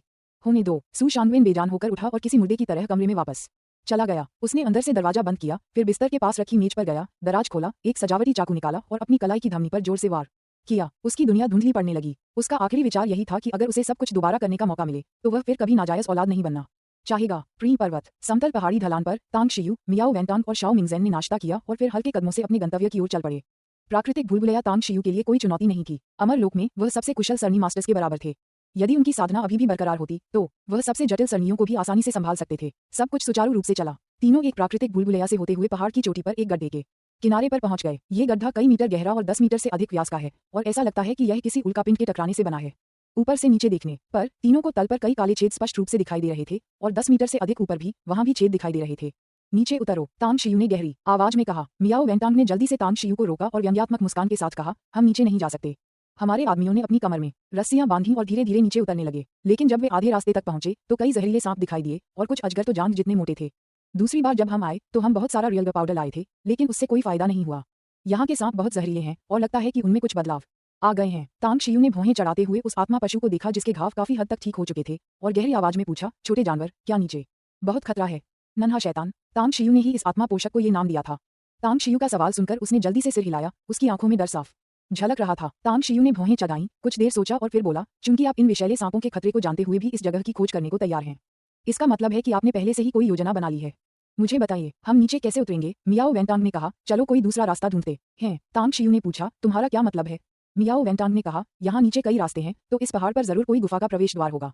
चलो चारों ओर देखते हैं, शायद मिल जाए। अगर सच में नहीं मिला तो हम इस गड्ढे में उतर जाएंगे। हमारे थैलों में पेट्रोल के डिब्बे हैं, हम उनमें मशालें बांध सकते हैं। ये जहरीले सांप रियल पाउडर से नहीं डरते, लेकिन आग से जरूर डरेंगे। वह एक अच्छा विचार है। तांग शियू ने सिर हिलाया। उन तीनों ने पूरी सुबह कई जगहों पर, यहाँ तक कि खड़ी पहाड़ी धाराओं की दरारों में भी खोजबीन की, लेकिन उन्हें भारी निराशा हुई क्योंकि उन्हें कहीं भी गुफा का प्रवेश द्वार नहीं मिला। सिंखोल के ऊपर उनका पुनर्मिलन हुआ। तांग शियू ने एक मोटी रस्सी पकड़ी, उसे अपनी कमर के चारों ओर बांधा और उसका दूसरा सिरा गड्ढे के पास एक पेड़ के तने से बांध दिया। उसने गहरी आवाज में कहा, मुझे एक टॉर्च लाओ, मैं नीचे जाकर कोशिश करता हूँ। मियाओ वेंटांग हिचकिचाते हुए बोली, तांग शियू, तुम्हें इस बारे में अच्छी तरह सोच लेना चाहिए। नीचे वाकई खतरनाक हो सकता है। अगर उन जहरीले सांपों से तुम्हें कोई खतरा हो तो हमें तुरंत फोन करना, हम तुम्हें तुरंत ऊपर खींच लाएंगे। अच्छा। तांग शियू सहमत हो गया। हाथ में टॉर्च लिए तांग शियू धीरे धीरे रस्सी के सहारे नीचे उतरने लगा। जल्द ही वह लगभग 20 मीटर की गहराई तक पहुंच गया, जो सिंखोल के तल से मात्र 20 मीटर की दूरी पर था। फुफकार, विषैले सांप की फुफकार तांग शियू के कानों तक तेजी से पहुंची। तांग शियू ने अपनी दैवीय चेतना का प्रयोग करते हुए पाया कि उस गड्ढे में 5 प्रवेश द्वार थे, जिनमें से 4 बिल्कुल तल पर और एक लगभग 10 मीटर नीचे था। ये प्रवेश द्वार एक मंद रोशनी वाले मार्ग की ओर खुलते थे, जो इतना चौड़ा था कि कई लोग बिना किसी कठिनाई के साथ साथ चल सकें। सिंखोल के अंदर पहाड़ की दीवारें लताओं से ढकी हुई हैं, जिनमें कम से कम 100 विषैले सांप रहते हैं। 5 गुफा मार्गों में सैकड़ों और विषैले सांपों के साथ साथ 1 दर्जन अजगर भी मौजूद हैं। ये जगह तो मानो सांपों का अड्डा है। तांग शियू ने मन ही मन आह भरी और मशाल लेकर सांपों की ओर बढ़ने की कोशिश की। उसकी संतुष्टि के लिए सांपों ने उच्च तापमान को भांपते हुए तुरंत हरी लताओं के पीछे छिप गए। जल्द ही तांग शियू गड्ढे में सुरक्षित उतर गया। उसने अपना लोयांग फावड़ा निकाला और 30 मिनट तक खुदाई की, 2 मीटर से अधिक गहराई तक खोदा, लेकिन उल्कापिंड का कोई निशान नहीं मिला। इस बीच उसकी दिव्य चेतना गुफा के पांचों रास्तों में लगभग 200 मीटर तक फैलती रही, लेकिन फिर भी कोई परिणाम नहीं मिला। क्या यहाँ कोई कीमती खनिज नहीं है? तांग शियू ने खुदाई रोक दी। गड्ढे के किनारे लेटे मियाओ वेंटांग और शाओ मिंगजेन की ओर देखा और चिल्लाकर कहा, मैं एक रास्ते से अंदर जाकर देखता हूँ कि क्या हो रहा है। अगर कोई खतरा हुआ तो मैं तुरंत पीछे हट जाऊंगा। तुम लोग ऊपर तैयार रहना मेरी मदद के लिए। भाई तांग, मैं भी नीचे जा रहा हूँ। शाओ मिंगजेन ने आवाज लगाई और तांग शियू की तरह उसने एक मशाल ली और एक रस्सी का इस्तेमाल करके गड्ढे की तलहटी तक पहुंचने की कोशिश की। तब दोनों ने बेतरतीब ढंग से एक गुफा का रास्ता चुना और तेजी से उसमें प्रवेश कर गए। तांग शियू की दिव्य चेतना की सहायता से यद्यपि उन्हें रास्ते में कई विषैले जीव मिले, जैसे विषैले सांप, बिच्छू और कंखजुड़े, ये जीव स्पष्ट रूप से आग से भयभीत थे और दोनों उनसे बचते हुए आगे बढ़ गए। 200-300 मीटर तक निर्बाध रूप से यात्रा करने के बाद तांग शियू अचानक रुक गया। भाई तांग, क्या हुआ? गुफा से एक भयानक आभा निकली, जिससे उसके रोंगटे खड़े हो गए और तांग शियू का दिल तेजी से धड़कने लगा। उसकी दिव्य चेतना ने किसी खतरनाक जीव का पता नहीं लगाया, लेकिन आभा असाधारण रूप से शक्तिशाली थी। आप इसे महसूस कर सकते हैं? शाओ मिंगजेन ने जोर से सिर हिलाया और कहा, मुझे एक भयानक आभा का आभास हो रहा है। हमें क्या करना चाहिए? क्या हमें और आगे बढ़ना चाहिए? तांग शियू ने दांत पीसते हुए कहा, आगे बढ़ते रहो, चाहे वह कितना भी खूंखार जानवर क्यों न हो। अगर हम समय रहते बच निकले तो हम यहाँ नहीं मरेंगे। समय रहते बच निकले। शाओ मिंगज़ेन ने मन ही मन कड़वी मुस्कान दी, लेकिन फिर भी तांग शियू की इच्छाओं का सम्मान करते हुए अपने रास्ते पर आगे बढ़ गया। कुछ और 100 मीटर चलने के बाद तांग शियू फिर से रुक गया। उसके वैसे तो सुंदर चेहरे पर अविश्वास का भाव था। सर्चलाइट और टॉर्च की रोशनी का उपयोग करते हुए शाओ मिंगज़ेन ने तांग शियू के चेहरे के भाव में आए बदलाव को ध्यान से देखा और तुरंत पूछा, क्या हुआ? तांग शियू के होंठ कुछ देर तक फड़फड़ाए। उसने अपने दिल में उमड़ रहे सदमे को दबाते हुए गहरी आवाज में कहा, मैं तुम्हें एक विकल्प देता हूँ। अगर मौत की संभावना 50% हो, लेकिन अंदर एक अविश्वसनीय भाग्य छिपा हो, तो क्या तुम जोखिम उठाना चाहोगे या तुरंत पीछे हट जाओगे? कुछ देर सोचने के बाद शाओ मिंगज़ेन ने गंभीरता से कहा, बिना जोखिम उठाए कुछ नहीं मिलता। भाग्य साहसी लोगों का साथ देता है। मैं जोखिम उठाने को तैयार हूँ। तांग शियू ने गहरी आवाज में कहा, तो फिर चलिए अब वापस चलते हैं। वापस जाना है? शाओ मिंगज़ेन ने हैरानी से पूछा। तांग शियू ने गहरी आवाज में कहा, हाँ चलो वापस चलते हैं। अगर हम ऐसे ही अंदर गए तो हमारी मौत लगभग तय है। पहले पीछे हटकर कुछ तैयारी कर लेते हैं, और जब हम वापस आएंगे तो हमारे बचने की 50% संभावना होगी। शाओ मिंगज़ेन तांग शियू के पीछे पीछे उसी रास्ते से वापस गए और पूछा, भाई तांग, क्या आपको इस गुफा में कुछ मिला? फायर किलिन, तांग शियू ने गहरी आवाज में कहा। असंभव, शाओ मिंगज़ेन ने हैरानी से कहा, आज के जमाने में पौराणिक जीव जंतुओं को कहाँ पाया जा सकता है? क्या आप गलत हैं? अध्याय 176 भाग्य खतरे में है। 1/4। तांग शियू ने सिर हिलाते हुए कहा, मैं बिल्कुल भी गलत नहीं हूँ। उस आभा का मतलब है कि उसके अंदर निश्चित रूप से एक अग्नि किलिन है। मेरा विश्वास करो, मुझे पूरा यकीन है। वह शाओ मिंगज़ेन को अपनी शक्तिशाली दिव्य चेतना के बारे में नहीं बता सकता था, और न ही यह कि उसने अपनी दिव्य चेतना का उपयोग करके मार्ग के अंत में स्थित विशाल स्थान और उसके भीतर स्थित शांत अग्नि किलिन का अवलोकन किया था। इसके अलावा अग्नि किलिन के पास सैकड़ों वर्गाकार दिव्य रेत के टुकड़े करीने से रखे हुए थे, जिनमें से प्रत्येक का वजन 100 जिन था। उसने ये भी देखा कि उस जगह पर एक छोटा सा पलंग था, एक लकड़ी की मेज थी जिस पर क्रिस्टल की तरह साफ जैड का डिब्बा रखा था, और उसके बगल में एक प्राचीन तलवार थी। स्वर्गलोक में उसे अनेक अवसर मिले। उसने अमर प्राणियों द्वारा छोड़ी गई गुफाओं में जाकर अपार खजाना प्राप्त किया। उसे पृथ्वी पर ऐसी गुफा मिलने की कभी उम्मीद नहीं थी। केवल मुझे आश्चर्य है कि क्या इसे किसी ताओवादी अनुयायी ने पीछे छोड़ दिया था। जब दोनों सिंखोल के ऊपर वापस आ गए तो मियाओ वेंटांग ने उत्सुकता से पूछा, कैसा रहा? गुफा के अंदर आपको क्या मिला? तांग शियू ने कहा, अभी नहीं, हमें पहले कुछ तैयारी करनी होगी और किंगशान कस्बे वापस जाना होगा। सब कुछ तैयार हो जाने के बाद हम तीनों एक साथ गुफा में प्रवेश करेंगे। शाओ मिंगज़ेन ने पूछा, भाई तांग, हमें क्या तैयारी करनी चाहिए? तांग शियू ने कहा, अगर तुम दोनों मेरे साथ जोखिम उठाने को तैयार हो तो मेरी व्यवस्थाओं का पालन करो। मैं इस बात की गारंटी नहीं दे सकता कि हम दोनों जिंदा बचेंगे, लेकिन मैं इस बात की गारंटी दे सकता हूँ कि अगर हम बच गए तो हमें बहुत बड़ा लाभ मिलेगा। अच्छा, हम आपकी बात सुनेंगे, शाओ मिंगज़ेन और मियाओ वेंटांग ने एक सुर में कहा। तांग शियू ने सिर हिलाया और निर्देश दिया, हमें विस्फोटक सामग्री का इंतजाम करना होगा। मात्रा बहुत ज्यादा नहीं होनी चाहिए। अगर विस्फोटक सामग्री नहीं मिली तो हम पटाखे खरीद लेंगे। साथ ही हमें और रस्सी चाहिए। इसके अलावा हमें चारों प्रवेश द्वारों को गुप्त रूप से बंद करने के लिए बड़े बड़े पत्थरों की भी जरूरत होगी। प्रवेश द्वारों को बंद करने से पहले हमें अंदर कुछ जाल बिछाने होंगे। तांग शियू ने योजना तो बना ली थी, लेकिन तैयारी में बहुत कुछ करना बाकी था। इसके अलावा योजना लागू होने के बाद इसे कुछ ही दिनों में पूरा करना शायद मुश्किल होगा, लेकिन उसे किसी भी कीमत पर दिव्य बलुआ पत्थर प्राप्त करना ही था। उसने एक बार अमरलोक में यह अयस्क प्राप्त किया था, और यह निःसंदेह हथियार बनाने के लिए एक उत्कृष्ट सामग्री थी। यह अयस्क अत्यंत दुर्लभ था, अमर भी इसे अनमोल मानते। अगले दिन शाम को समूह किंगशान कस्बे लौट आया। तांग शियू ने अपनी जरूरत की सभी चीजों की एक सूची बनाई और उसे मियाओ वेंटांग और उसके आदमियों को खरीदने के लिए सौंप दिया। सूची में कुछ चीजें किंगशान कस्बे में उपलब्ध नहीं थीं, इसलिए वे रात भर में ही कांगबेई शहर के लिए रवाना हो गए। इस मौके का फायदा उठाते हुए तांग शियू और उसके साथियों ने किंगशान कस्बे में जितना हो सके उतना सामान खरीद लिया और मियाओ वेंटांग और उसके आदमियों के लौटने का इंतजार करने लगे। बैंग बैंग, होटल में तांग शियू के कमरे के दरवाजे पर दस्तक हुई। तांग शियू ने दरवाजा खोला और बाहर खड़े मियाओ वेंटांग और शाओ मिंगज़ेन को देखकर हैरानी से पूछा, तुम दोनों ने अभी तक आराम नहीं किया है? मियाओ वेंटांग हंसते हुए बोली, मैं थकी नहीं हूँ, इतनी जल्दी आराम क्यों करूँ? हम शहर के खाने पीने की दुकानों पर जाकर ड्रिंक्स पीने का प्लान बना रहे हैं, क्या तुम भी आना चाहोगी? शाओ मिंगज़ेन भी हंसते हुए बोली, मैंने सुना है कि कस्बे के खाने के स्टॉलों पर जो मांस मिलता है वह पहाड़ों के जंगली जानवरों का होता है। ये जगह पहाड़ों के पास है, इसलिए यहाँ बहुत सारे जंगली जानवर मिलते हैं और उनका स्वाद वाकई बहुत अच्छा होता है। तांग शियू मुस्कुराई और बोली, ठीक है, तो चलिए साथ चलते हैं। अचानक तांग शियू को याद आया कि कल उसके फोन की बैटरी खत्म हो गई थी और उसने किंगशान कस्बे में वापस आते ही उसे चार्ज किया था, लेकिन फिर भी वह काम नहीं कर रहा था। इसलिए उसने अपना फोन लिया और उन दोनों के पीछे पीछे कस्बे में खाने पीने की दुकानों की ओर चल पड़ा। रास्ते में उसने अपना फोन चालू किया और तुरंत ही मिस्ड कॉल और टेक्स्ट मैसेज के नोटिफिकेशन की आवाजें लगातार बजने लगीं। तांग शियू ने मैसेज चेक किए तो पाया कि चू यी और लॉन्ग जेंग्यू के मिस्ड कॉल आए थे, साथ ही उसकी मां सू लिंग्यू का भी एक कॉल था। मैसेज ओयांग लुलू ने भेजा था, जिसमें उसने पूछा था कि तांग शियू क्या कर रहा है। अन्वेषण, तांग शियू ने पहले ओयांग लुलू को संदेश भेजा, फिर अपनी मां के मोबाइल फोन नंबर पर डायल किया। हेलो, क्या ये शियू एयर हैं? फोन से सू लिंग्यू की व्याकुल आवाज आई। तांग शियू मुस्कुराई और बोली, माँ, मेरा फोन थोड़ी देर पहले काम नहीं कर रहा था। आपको मेरी जरूरत क्यों थी? सू लिंग्यू ने झट से कहा, शियू एयर, तुमने कहा था कि तुम यात्रा पर जा रही हो, कहाँ गई थी? अगर हो सके तो क्या तुम अभी वापस आ सकती हो? माँ को तुमसे कुछ जरूरी बात करनी है। तांग शियू का दिल जोर से धड़कने लगा और उसने गहरी आवाज में पूछा, माँ, घबराओ मत, आखिर हुआ क्या है? सू लिंग्यू की आवाज असामान्य रूप से धीमी थी जब उसने कहा, तुम्हारे चाचा के परिवार में कुछ हुआ है। तुम्हारी चचेरी बहन और बड़ी चचेरी बहन आज मुझसे मिलने आई थीं। वे तांग शियू ने सू लिंग्यू की बात काटते हुए कहा, माँ, आपको कुछ कहने की जरूरत नहीं है, मुझे सब पता है। क्या सू शांगवेन और झांग मेयुन को पुलिस ने गिरफ्तार कर लिया है? और क्या उन्हें कई साल जेल की सजा होगी? सू लिंग्यू ने जल्दबाजी में पूछा। शियू तुम्हें कैसे पता चला? क्या ऐसा हो सकता है? तांग शियू ने कहा, हाँ मैंने ही करवाया था। सू शांगविन और झांग मेयुन आराम से जीवन जी रहे हैं, फिर भी वे आपको अपमानित करने के लिए अस्पताल आए। मैं उन्हें बिल्कुल बर्दाश्त नहीं कर सकती। मेरे दिल में आप मेरी कमजोरी हैं। जो कोई भी आपका जरा सा भी अपमान करने की हिम्मत करेगा, उसे चैन से जीने का मौका नहीं मिलेगा। मैंने आपसे सू शांगविन की सुरक्षा की गारंटी देने का वादा किया था, लेकिन मैंने आपको यह वादा नहीं किया था कि भविष्य में उसका जीवन कैसा होगा। सू लिंग्यू काफी देर तक चुप रही, फिर कड़वे स्वर में बोली, शियू भले ही मेरा दिल टूट गया हो, फिर भी वह मेरा अपना भाई है। अफसोस, असल में झांग मेयुन को गिरफ्तार किया गया था। सू शांगविन ने आत्महत्या करने की कोशिश की, लेकिन सौभाग्य से समय रहते उसका पता चल गया और अस्पताल में उसे बचा लिया गया। हालांकि ऐसा लगता है कि उसके पास अब ज्यादा समय नहीं बचा है, उसे भी गिरफ्तार कर लिया जाएगा। आत्महत्या?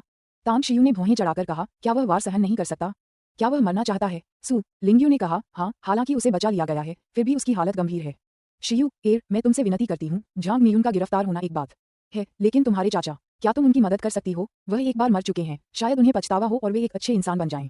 तांग शियू चुप हो गया। सू लिंग्यू ने उसे पाल पोसकर बड़ा करने के बाद पहली बार उससे कोई मदद मांगी थी। वह मना करना चाहता था, ये कहना चाहता था कि सू शांगविन की मृत्यु हो जाने के बावजूद वह अब भी एक ऐसा तेंदुआ है जो अपनी आदतें नहीं बदल सकता। लेकिन शब्द उसके गले में अटक गए। कुछ समय बाद तांग शियुकाई ने व्यंग्यात्मक मुस्कान के साथ कहा, माँ, यह आखिरी बार है। अगर वह सचमुच बदल जाता है तो ये सबसे अच्छा होगा। अगर वह नहीं बदल सकता और अभी भी वही बदमाश है तो मुझे मत रोकना। अच्छा। सू लिंग्यू ने तुरंत सहमति दे दी। तांग शियू ने आह भरते हुए कहा, माँ, मैं इस समय डोंगयुआन प्रांत में हूँ और कुछ दिनों तक वापस नहीं आ पाऊंगी। मैं सू शांगविन के मामले की व्यवस्था फोन पर ही कर लूंगी। सू लिंग्यू हिचकिचाई और बोली, शियू मुझे ऐसा लग रहा है कि तुम मुझसे कुछ छिपा रही हो। मुझे याद है तुमने कहा था कि कॉलेज प्रवेश परीक्षा खत्म होने के बाद तुम मुझे कुछ बताओगी। तांग शियू ने कहा, वापस आने पर मैं तुम्हें सब कुछ बता दूंगी। कॉल समाप्त करने के बाद तांग शियू ने सिरदर्द महसूस करते हुए अपनी कनपटी रगड़ी। फिर उसने चेन जिझोंग से संपर्क किया और उससे सू शांगविन को बरी करने का अनुरोध किया। इसके बाद का समय तांग शियू ने लॉन्ग जेंग्यू और चू यी को वापस बुलाया। चू यी द्वारा राजधानी से बहुमूल्य औषधीय जड़ी बूटियों का जत्था भेजे जाने की खबर सुनकर वह अत्यंत प्रसन्न हुआ। हालांकि जल्द ही उसे फिर से पैसों की चिंता सताने लगी। चू यी ने उसे औषधीय जड़ी बूटियों की कीमत नहीं बताई, लेकिन लॉन्ग जेंग्यू ने उसे बताया कि उन जड़ी बूटियों का कुल मूल्य लगभग 200 मिलियन था। धन। तांग शियू ने हल्की सी मुस्कान के साथ अपना फोन रख दिया। अनजाने में ही वह मियाओ वेंटांग और शाओ मिंगजैंग के पीछे पीछे एक खाने की दुकान तक आ गया था, जहां वे दोनों पहले से ही ऑर्डर दे रहे थे। हल्के से सिर हिलाते हुए तांग शियू ने आराम से बाहर एक मेज ढूंढी और बैठ गया।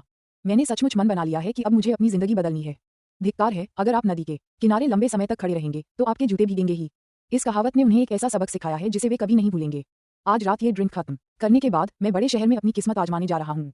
अगर मैं वहां कामयाब नहीं हुआ तो मैं वापस घर जाकर फिर से शराब बनाना शुरू कर दूंगा। 10 मीटर से अधिक दूरी से एक तेज आवाज आई। तांग शियू ने उस आवाज को जाना पहचाना पाया। आवाज की ओर देखते ही उसने पीछे से बोलने वाले को पहचान लिया। ये स्कारफेस की आंख था, जिससे उसका पहले भी सामना हो चुका था।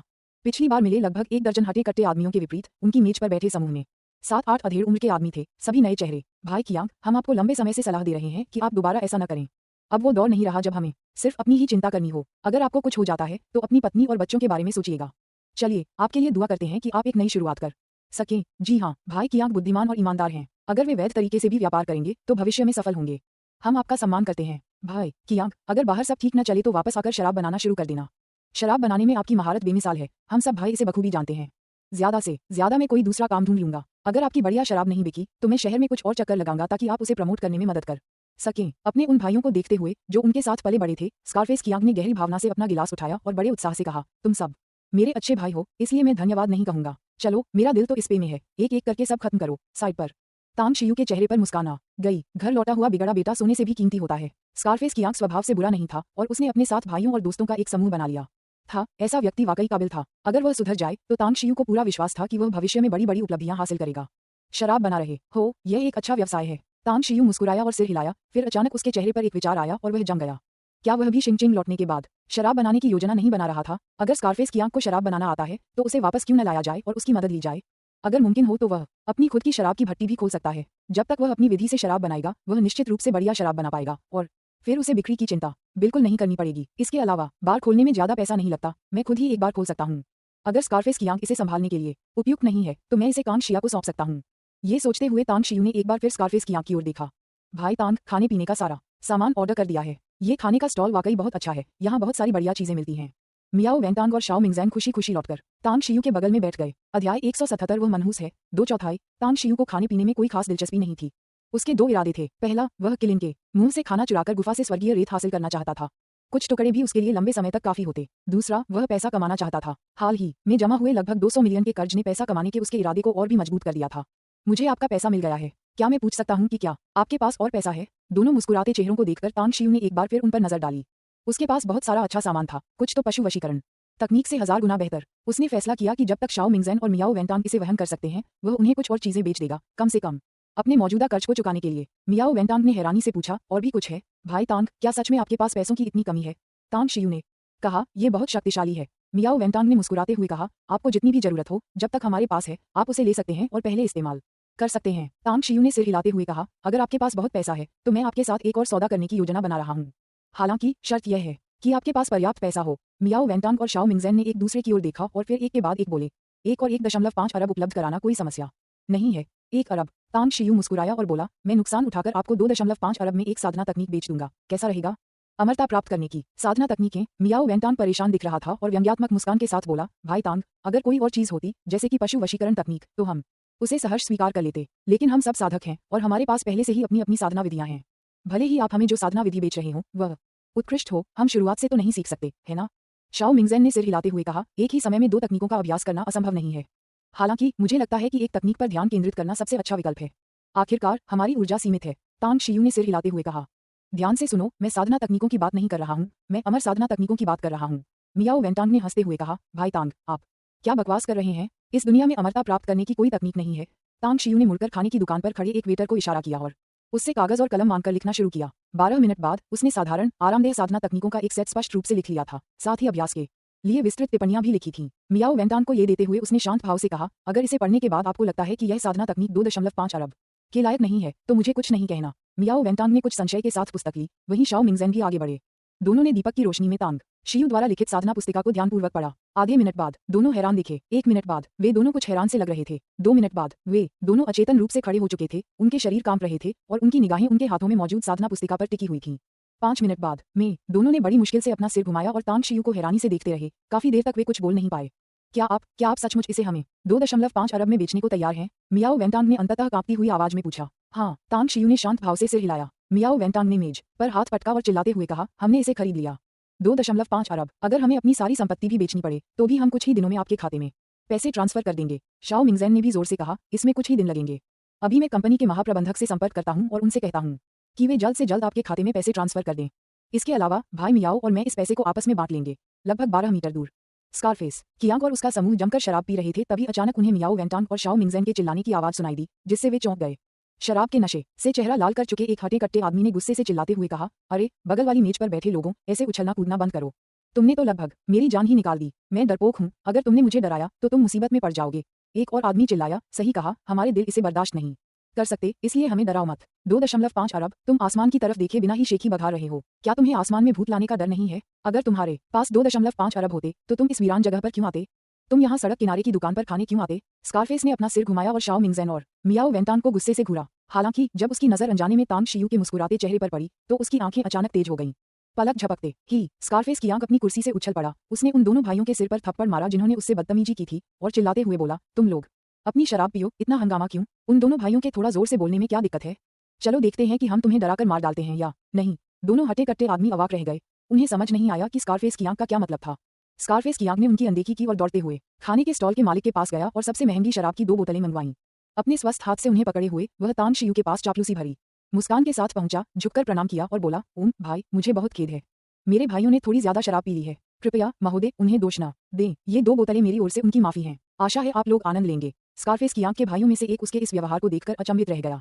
जब उसे होश आया तो उसने व्यंग्यात्मक मुस्कान के साथ कहा, भाई कियांग, क्या आपके लिए इतनी जल्दी सुधर जाना कुछ ज्यादा ही नहीं है? आप कभी हीरो हुआ करते थे, अब काया कैसे बन गए? आप उनसे माफी क्यों मांग रहे हैं? उन्हें तो हमसे माफी मांगनी चाहिए और हमारे लिए जश्न मनाना चाहिए। चुप रहो। स्कारफेस ने अपनी दाहिनी कलाई, जिसका अभी अभी इलाज हुआ था, ऊपर उठाई और गुस्से से चिल्लाया। मियाओ वेंटांग और शाओ मिंगजेन भी स्कारफेस की आंख को देखकर हैरान थे।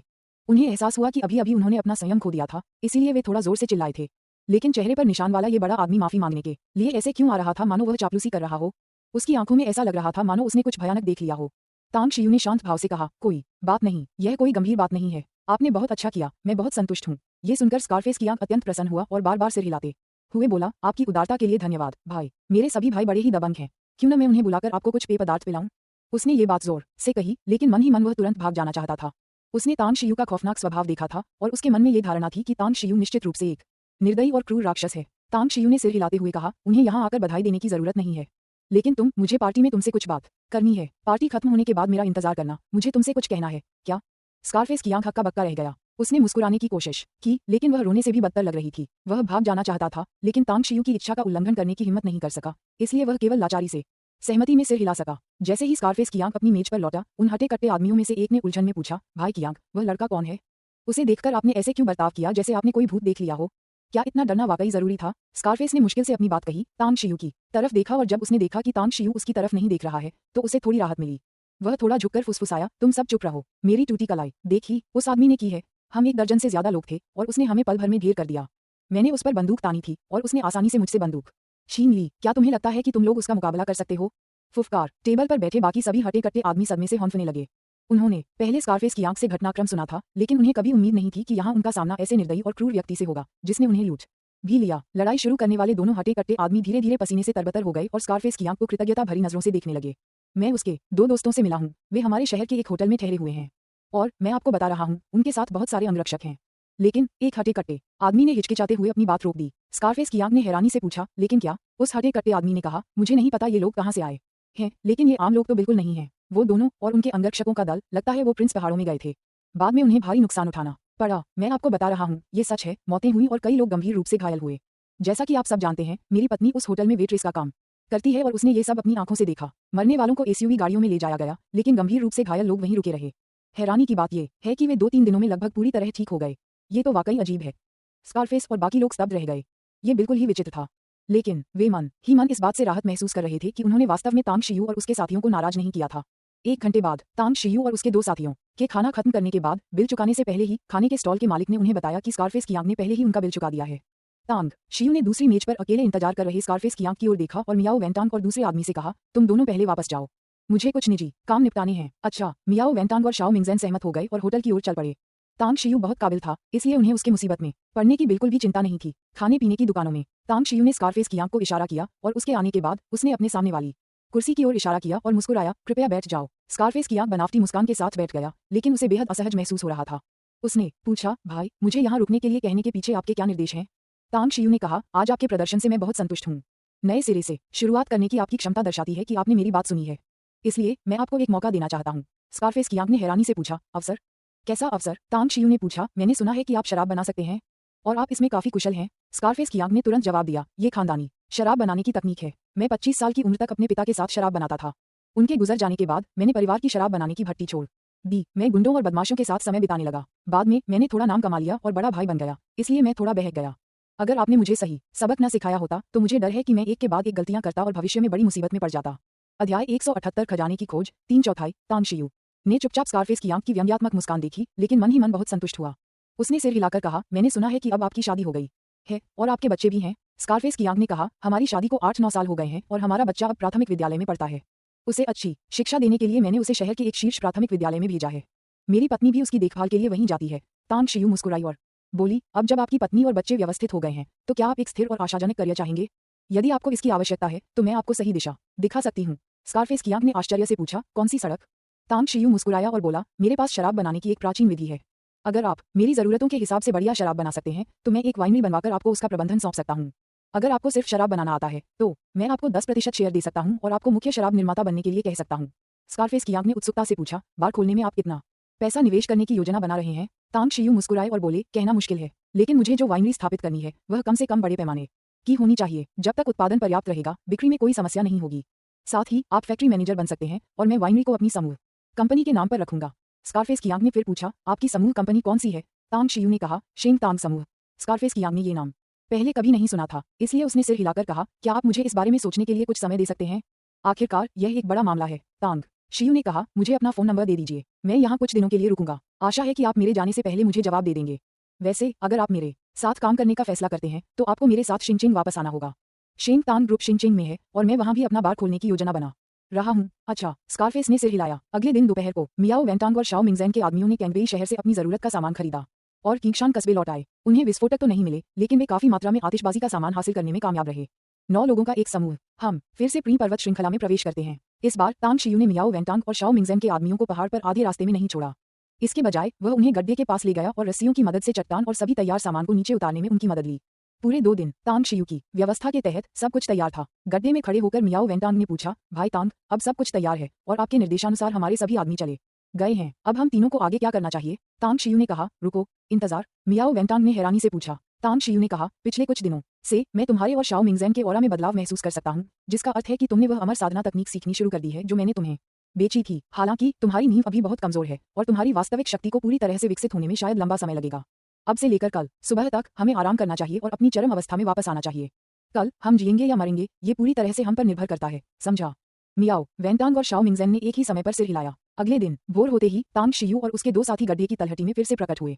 उनके हेलमेट में सर्चलाइट लगी हुई थी और उनके पास मशालें थीं। गड्ढे के ऊपर से 3 रस्सियां नीचे उतारी गईं, जिनका इस्तेमाल वे भागने के लिए करते। उनकी कमर पर नायलॉन की रस्सी से बने थैले भी बंधे हुए थे। मियाओ वेंटांग, हमारे अंदर जाने के 2 मिनट बाद बारूद की बत्ती जला देना। पटाखों के विस्फोट से अंदर मौजूद अग्नि किरण आकर्षित होंगे और फिर हम उसका फायदा उठाकर अंदर रखी चीजें हासिल कर लेंगे।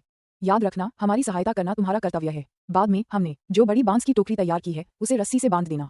जब हम तुम्हें खींचने का तरीका बताएं तो बस उसे ऊपर खींच लेना, तांग शियू ने निर्देश दिया। मियाओ वेंटांग ने कहा, चिंता मत करो, मैंने तुम्हारी व्यवस्थाओं का ध्यान रखा है। तांग शियू और शाओ मिंगज़ेन ने एक दूसरे को देखा, फिर मशालें लेकर वे पहले से बने गुफा मार्ग की ओर चल पड़े। 2 मिनट बाद उन्हें पटाखों के फूटने की तेज आवाज सुनाई दी। अब समय आ गया है। तांग शियू अपनी दिव्य चेतना से अंतरिक्ष में मौजूद अग्नि किरण का अवलोकन कर रहा था। उसने देखा कि अग्नि किरण बिजली की तरह ध्वनि के स्रोत की ओर तेजी से बढ़ा और उसकी और शाओ मिंगज़ेन की गति तुरंत बढ़ गई। जल्दी करो, सामान ले आओ। विशाल गुफा में घुसने के बाद तांग शियू तुरंत लकड़ी की मेज की ओर दौड़ा, उस पर रखे ज़ेड बॉक्स और प्राचीन तलवार को उठाया, उन्हें तैयार थैले में भर दिया और फिर स्वर्गीय बलुआ पत्थर की ओर तेजी से भागा और आसानी से 200 पाउंड के स्वर्गीय बलुआ पत्थर को भी थैले में डाल दिया। वह बहुत बलवान था, लेकिन शाओ मिंगज़ेन उससे भी अधिक बलवान था। तांग शियू ने बिना किसी झिझक के उन वस्तुओं को झटपट उठा लिया। बिजली की तरह फुर्ती से वह उसी रास्ते से बाहर निकल गया जिससे वह आया था। शाओ मिंगज़ेन भी उतनी ही फुर्ती से तीनों दिव्य रेत के टुकड़ों को एक नायलॉन की रस्सी के थैले में भर रहा था। एक टुकड़ा अभी भी उसके हाथ में था और वह तांग शियू के ठीक पीछे पीछे उसी रास्ते से वापस भाग गया। पूरी प्रक्रिया में 10 सेकंड से अधिक समय नहीं लगा। जब वे गड्ढे के तल पर पहुंचे तो तांग शियू ने तुरंत नायलॉन की रस्सी से बने थैले को रस्सी से बंधी बड़ी बांस की टोकरी में रख दिया। फिर शाओ मिंगज़ेन के हाथ में मौजूद 100 पाउंड रेत और बजरी का टुकड़ा उठाया, उसे अपनी बगल में दबाया और रस्सी के सहारे ऊपर चढ़ना शुरू कर दिया। शाओ मिंगज़ेन ने तेजी से आगे बढ़ते हुए नायलॉन की रस्सी से बने थैले के खुले हिस्से को अपने हाथ के चारों ओर लपेटा और झटपट गड्ढे में चढ़ गया। वे समय के साथ दौड़ रहे हैं, मौत से लड़ रहे हैं। जैसे ही वे गड्ढे के ऊपर चढ़े, मियाओ वेंटांग पहले ही बांस की बड़ी टोकरी को ऊपर खींच चुकी थी। अब गड्ढे के तल पर बने छेद से एक कान फाड़ देने वाली गर्जना सुनाई दी। भागो, अपनी जान बचाकर भागो, जैसे ही हम इस प्राकृतिक भूलभुलैया से निकल जाएंगे हम सुरक्षित हो जाएंगे। तांग शियू ने दिव्य रेत के टुकड़े को कसकर पकड़ रखा था और पूरी ताकत से भागा। वूश वूश वूश, 3 आकृतियां पहाड़ों और जंगलों में भूतों की तरह गर्जन। जैसे ही तांग शियू और उसके 2 साथी भूलभुलैया में घुसे, पीछे से एक भयानक गर्मी की लहर आई और उससे भी तेज दहाड़ ने उनके कान के पर्दे फाड़ दिए। मियाओ वेंटांग और शाओ मिंगज़ेन भागते समय पीछे मुड़कर देखने पर चौंक गए। उन्होंने स्पष्ट रूप से एक अग्नि यूनिकॉर्न को देखा जो 4-5 मीटर ऊंचा था और लपटों से घिरा हुआ था और गड्ढे से बाहर कूद रहा था। पलायन भयभीत होकर दोनों ने अपनी पूरी ताकत लगा दी और अपनी गति को तांग शियू की गति से लगभग दोगुनी कर ली। तांग शियू के पास पहुंचकर उन्होंने सहज रूप से अपने खाली हाथों से उसके कंधों को पकड़ लिया। पर निर्भर जैसे ही वे तीनों प्राकृतिक मायाजाल से बाहर निकलने वाले थे, उनकी पीठ पर एक झुलसा देने वाली सनसनी हुई। पल भर में उनके कपड़े जलकर राख हो गए और उनकी पीठ की त्वचा बुरी तरह जल गई। भागो भागो भागो। इस समय मियाओ वेंटांग और शाओ मिंगज़ेन के मन में बस एक ही विचार था, काश उनके पास भागने के लिए और पैर होते जितनी जल्दी हो सके। वे तांग शियू की उन बातों को पूरी तरह भूल चुके थे कि जब तक वे प्राकृतिक मायाजाल से बच निकलेंगे तब तक वे सुरक्षित रहेंगे। पहाड़ की तलहटी तक पहुंचते ही वे भागने की कोशिश से बाहर निकले। रुककर पीछे मुड़कर देखने पर उन्होंने पाया कि अग्नि किरण ने उनका पीछा नहीं किया था और उनके सीने में धड़क रहे दिल आखिरकार शांत हो गए। उफ, मैं तो बाल बाल बच गया। दोनों ने तांग शियू को नीचे उतारा और पीला पड़ा चेहरा लिए मियाओ वेंटांग ने राहत की सांस ली। तांग शियू ने कृतज्ञतापूर्वक उन दोनों की ओर देखा और कहा, मुझे बचाने के लिए धन्यवाद। अगर आपने मुझे भागने में मदद नहीं की होती तो शायद मैं उस अग्नि किरण के हाथों मर गया होता। मियाओ वेंटांग और शाओ मिंगज़ेन ने एक दूसरे की ओर देखा और फिर खिलखिलाकर हंस पड़े। बाल बाल बचना, इससे वे विशेष रूप से उत्साहित हो गए और उन्हें यह भी महसूस हुआ कि इस लड़ाई के बाद तांग शियू और वे एक दूसरे के और करीब आ गए हैं। मियाओ वेंटांग हंसते हुए बोला, भाई तांग, अगर आपने इंतजाम न किया होता तो शायद हमें अंदर से कुछ भी न मिलता और हो सकता है कि हम अपनी जान भी गंवा बैठते। इसलिए हमें एक दूसरे को धन्यवाद देने की जरूरत नहीं है। अग्नि किरण द्वारा उगली गई लपटें सचमुच बहुत शक्तिशाली थीं। मेरी कमर में बहुत दर्द हो रहा है। शाओ मिंगज़ेन भी हंसते हुए बोला, बहुत दर्द हो रहा है पर इसके लायक है। चलो जल्दी से यहाँ से निकल चलते हैं। अगर वह अग्नि किरण मायावी घेरे से बाहर निकलकर हमारा पीछा करने लगा तो हम सचमुच बच नहीं पाएंगे। तांग शियू को भी अपनी पीठ में दर्द महसूस हुआ, लेकिन वह बेपरवाही से हंसते हुए बोला, वह अग्नि किरण प्राकृतिक मायाजाल के कारण बाहर नहीं आ सकता, जो साधकों द्वारा बनाए गए मायाजाल से 10 गुना अधिक शक्तिशाली है। अगर वह बाहर आ सकता तो शायद अब तक आ चुका होता। खैर, चलो यहाँ से जल्द निकलकर खजाने बांटने चलते हैं। टहलना। वे तीनों जरा भी नहीं रुके और बिजली की रफ्तार से किंगशान कस्बे की ओर चल पड़े।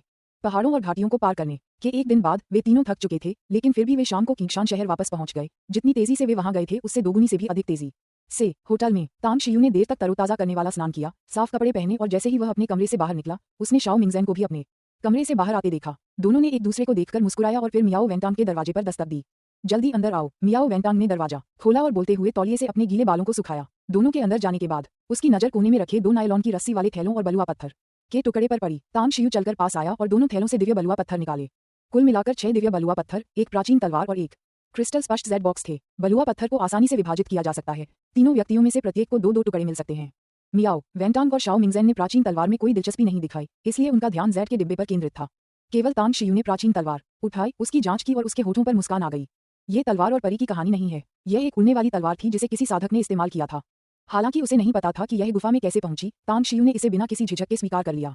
उसे पूरा भरोसा था कि वह इसे एक उच्च श्रेणी की उड़ने वाली तलवार में बदल सकता है। शायद अमरलोक में एक उच्च श्रेणी की उड़ने वाली तलवार को कचरा समझा जाता, लेकिन इस दुनिया में यह एक दुर्लभ खजाना थी। अंतिम तांग शियू की लकड़ी की पाइप क्रिस्टल जैसी साफ जेड की पेटी पर आकर गिरी। जेड की पेटी 30 सेंटीमीटर लंबी, 15 सेंटीमीटर चौड़ी और 10 सेंटीमीटर ऊंची थी। उस पर बेहद खूबसूरत नक्काशी की गई थी। इसे खोलकर देख लो, मियाओ वेंटांग ने धीमी आवाज में कहा। अध्याय 179 घर वापसी 4/4 क्रिस्टल की तरह साफ जेड का डिब्बा खोला गया। एक मनमोहक खुशबू पूरे होटल के कमरे में फैल गई। तुरंत ही तांग शियू, मियाओ वेंटांग और शाओ मिंगजेन को ऊर्जा का एक प्रवाह महसूस हुआ और उनका पूरा शरीर आराम की लहर में डूब गया। लाल रंग की 2 गोलियां जेड के डिब्बे में शांति से पड़ी थीं। इन दोनों गोलियों से औषधीय सुगंध आ रही थी। ये है। मियाओ वेंटांग ने अपना सिर घुमाकर तांग शियू की ओर देखा। उसकी राय में तांग शियू बहुत रहस्यमय था। उसके पास साधना की तकनीकें भी थीं और वह जब चाहे पशु वशीकरण की तकनीकें बेच सकता था। वह अवश्य ही बहुत ज्ञानी होगा। दया, इस बार उन्हें निराशा हाथ लगी। तांग शियू ने थोड़ा भौहें चढ़ाकर सिर हिलाते हुए कहा, मैंने हजारों तरह की गोलियां देखी हैं, लेकिन मैं इस गोली का नाम या इसके प्रभाव को नहीं पहचान सकता। मियाओ वेंटांग हिचकिचाते हुए बोली, हमें नहीं पता कि यह किस तरह की गोली है। हमें इसके औषधीय गुणों और प्रभावों की भी समझ नहीं है। हम इसे लेने की हिम्मत कैसे कर सकते हैं? शाओ मिंगजेन ने सिर हिलाते हुए कहा, बिल्कुल सही। गोलियों की औषधीय सुगंध से ही हम जान जाते हैं कि ये साधारण उत्पाद नहीं है, लेकिन इनके औषधीय प्रभाव के बारे में हमें कुछ नहीं पता। अगर हम इन्हें बिना सोचे समझे खा लें तो कुछ दुष्प्रभाव हो सकते हैं। अगर ये हमारे लिए हानिकारक निकली तो यह एक नुकसान होगा। तांग शियू ने कहा, मुझे एक चाकू दो। मियाओ वेंटांग ने हैरानी से पूछा, आपको चाकू की क्या जरूरत है? तांग शियू ने कहा, दवा का स्वाद चखो। क्या आप दवा का स्वाद चख रहे हैं? मियाओ वेंटांग चौंक गई, फिर उसने एक तेज चाकू उठा लिया। तांग शियू का अपनी शक्ति पर नियंत्रण अत्यंत सटीक था। उसने चाकू की नोक से गोली का एक छोटा सा टुकड़ा उठाया, उसे जीभ की नोक से मुंह में घुमाया और धीरे धीरे अपनी आंखें बंद कर लीं। चुपचाप गोली के तत्वों और प्रभावों का आनंद लिया। कैसा है? दवा के क्या प्रभाव हैं? जब मियाओ वेंटांग ने तांग शियू को दोबारा आंखें खोलते देखा तो उसने जल्दी से पूछा। तांग शियू ने व्यंग्यात्मक मुस्कान के साथ कहा, मैंने एक बार हजारों प्रकार के प्राणों की गोली नामक एक गोली ली थी। यह एक अमरता की गोली है जिसे 10,000 प्रकार के प्राणवान प्राणियों के सार रक्त को 10,000 प्रकार की औषधीय जड़ी बूटियों के साथ मिलाकर बनाया गया था और इसे तैयार करने में 81 वर्ष लगे थे। इसका प्रभाव साधक के साधना स्तर को बढ़ाना और शक्ति में वृद्धि करना है। हालांकि इस जेड बॉक्स में रखी गोली हजारों प्रकार के प्राणों की गोली से बहुत अलग है, फिर भी यह आपकी साधना पर उत्कृष्ट प्रभाव डालती है। 10,000 प्रकार के आत्मिक प्राणियों का सार और रक्त, 10,000 प्रकार की औषधीय जड़ी बूटियां, 99 81 वर्ष। मियाओ वेंटांग और शाओ मिंगजेन ने तांग शियू को अजीब नजरों से देखा। दोनों मन ही मन उसे चिढ़ा रहे थे। उन्होंने शेखी बघाड़ने वाले लोगों को तो देखा था, लेकिन इतनी शेखी बघाड़ने वाले को कभी नहीं देखा था। वे दोनों साधक थे और उनकी साधना बढ़ने के साथ साथ उनकी आयु भी बढ़ती, लेकिन उन्होंने कभी किसी ऐसे व्यक्ति के बारे में नहीं सुना था जो पूरे 81 वर्षों तक गोलियां बना सके। ये तो बस एक कल्पना है। मियाओ वेंटांग ने पूछा, क्या इससे वास्तव में हमारी साधना का स्तर बढ़ सकता है? असली? तांग शियू ने सकारात्मक उत्तर दिया। शाओ मिंगजेन ने पूछा, कोई दुष्प्रभाव तो नहीं? तांग शियू ने एक पल के लिए हिचकिचाने के बाद धीरे से कहा, यह शायद आपके लिए थोड़ा ज्यादा हो सकता है। शाओ मिंगजेन ने तुरंत पूछा, इसके क्या दुष्प्रभाव हैं? तांग शियू ने हल्की मुस्कान के साथ कहा, तुम्हारी वर्तमान साधना के स्तर को देखते हुए यदि तुम सीधे इसका सामना करने की हिम्मत करते हो तो तुम इसकी अपार औषधीय शक्ति से अभिभूत हो सकते हो और विस्फोट से मर सकते हो। क्या? दोनों अचंभित रह गए। उनकी साधना का स्तर पहले से ही बहुत ऊंचा है, फिर भी वे इस गोली का सेवन करने मात्र से ही फटकर मर सकते हैं। आखिर ये दवा कितनी शक्तिशाली होगी? मियाओ वेंटांग ने मुश्किल से अपनी बात कही और पूछा, भाई तांग, आपके विचार से इसे लेने का सही समय कब होगा? तांग शियू ने कहा, कम से कम हमें तब तक इंतजार करना होगा जब तक कि तुम्हारा साधना स्तर 2 और स्तर तक न बढ़ जाए। ये दोनों ने मन ही मन व्यंग्य भरी मुस्कान दी। अपने वर्तमान स्तर तक पहुंचने के बाद एक स्तर भी आगे बढ़ना बेहद मुश्किल था। शायद इसमें सालों, यहाँ तक कि दशकों भी लग जाते। इस गोली को खाने के लिए उन्हें कम से कम 2 और स्तर आगे बढ़ना होगा। ये कब होगा? तांग शियू ने कहा, तुम दोनों ये 2 गोलियां आपस में बांट लो। ये मेरे किसी काम की नहीं है, लेकिन मैं ये जेड का डिब्बा रख सकती हूँ। भविष्य में गोलियां रखने के लिए ये अच्छा रहेगा। क्या यह एक बुरा विचार नहीं है? मियाओ वेंटांग और शाओ मिंगजेन ने एक दूसरे की ओर देखा, जिससे उनके मन में थोड़ी झिझक झलक रही थी। तांग शियू ने कहा, मुझे उस प्राचीन तलवार से पहले ही काफी कुछ मिल चुका है। इसके अलावा अगर मुझे कोई गोली भी मिल जाए तो मुझे नहीं पता कि मैं उसे कब ले पाऊंगा। कुछ देर सोचने के बाद दोनों को एहसास हुआ कि तांग शियू की बातें सही थीं। उनकी वर्तमान साधना के स्तर को देखते हुए इस तरह की गोली लेने के लिए उन्हें अपनी साधना को 2 स्तर और बढ़ाना होगा। तांग शियू के स्तर को देखते हुए इसमें शायद कई दशक लग जाएंगे, लेकिन ये गोली तो वाकई एक खजाना है। एक ऐसी गोली जो उन्हें अत्यधिक खाने से विस्फोटित कर दे और उनकी मृत्यु का कारण बन जाए। उसे चमत्कारी औषधि ही मानना चाहिए, है ना? चरित्रवान व्यक्ति निस्वार्थ होता है और लालची नहीं होता। मियाओ वेंटांग और शाओ मिंगजेन ने मन ही मन आह भरी। हालांकि तांग शियू उनकी आधी उम्र से भी अधिक बड़े थे, फिर भी वे उनका बहुत सम्मान करते थे। शाओ मिंगजैन ने गंभीरता से उस गोली को उठाया जिसमें से तांग शियू ने अभी अभी एक छोटा सा टुकड़ा निकाला था और कहा, भाई तांग, चूंकि आपने ऐसा कहा है इसलिए हम औपचारिकता नहीं निभाएंगे। भविष्य में यदि आपको किसी चीज की आवश्यकता हो तो बस हमें बता दीजिएगा। इसे लाओ मियाओ और मेरी ओर से आपका एहसान समझिए। मियाओ वेंतांग ने सिर हिलाकर कहा, बिल्कुल सही। अगर इस बार आप न होते तो हमें ये चमत्कारी औषधि बिल्कुल भी न मिलती। हम इस उपकार को याद रखेंगे। तांग शियू ने सिर हिलाते हुए कहा, हम सहयोग कर रहे हैं, ये सिर्फ वितरण का मामला है, कोई एहसान नहीं। फिर भी आपको मुझे जल्द से जल्द पैसे देने होंगे। मैं कल शिंगचेन वापस जाने की योजना बना रहा हूँ। मुझे कई कामों के लिए पैसों की जरूरत है। ये सुनकर दोनों ने एक साथ अपने फोन निकाल लिए। पिछला 1 अरब और बाद में मिला 1.5 अरब। उन्होंने बहुत जल्दी धनराशि जुटा ली और व्यवस्था करने के बाद उन्होंने तांग शियू को बताया कि पैसा कल शाम तक उनके खाते में आ जाएगा। भाई तांग, ये अयस्क किस पदार्थ के बने हैं जो हमने उस गुफा से निकाले हैं? मुझे कीमती अयस्कों के बारे में थोड़ी जानकारी है, लेकिन मैंने इस तरह का अयस्क पहले कभी नहीं देखा। जिस तरह से इन्हें एक समान और साफ सुथरे ढंग से काटा गया है, उससे लगता है कि ये शायद कुछ खास नहीं है ना? शाओ मिंगजैन ने गोलियां एक तरफ रख दी और फिर दिव्य बलुआ पत्थर को देखते हुए पूछा। तांग शियू ने कहा, आज मैंने जो कहा उसे याद रखना। यह अयस्क तुम्हारे द्वारा प्राप्त गोलियों से कहीं अधिक मूल्यवान है। यदि तुम्हारे द्वारा प्राप्त इस दिव्य बलुआ पत्थर की खबर फैल गई और इसे पहचानने वाले शक्तिशाली साधकों को इसका पता चल गया तो वे शायद ईर्ष्या करेंगे और इसे चुराने की कोशिश भी कर सकते हैं। शाओ मिंगजैन ने हैरानी से कहा, अमृत से भी अधिक कीमती? ये कैसे संभव है? ये तो बस अयस्क है, ज्यादा से ज्यादा इसका इस्तेमाल कुछ हथियार बनाने में किया जा सकता है।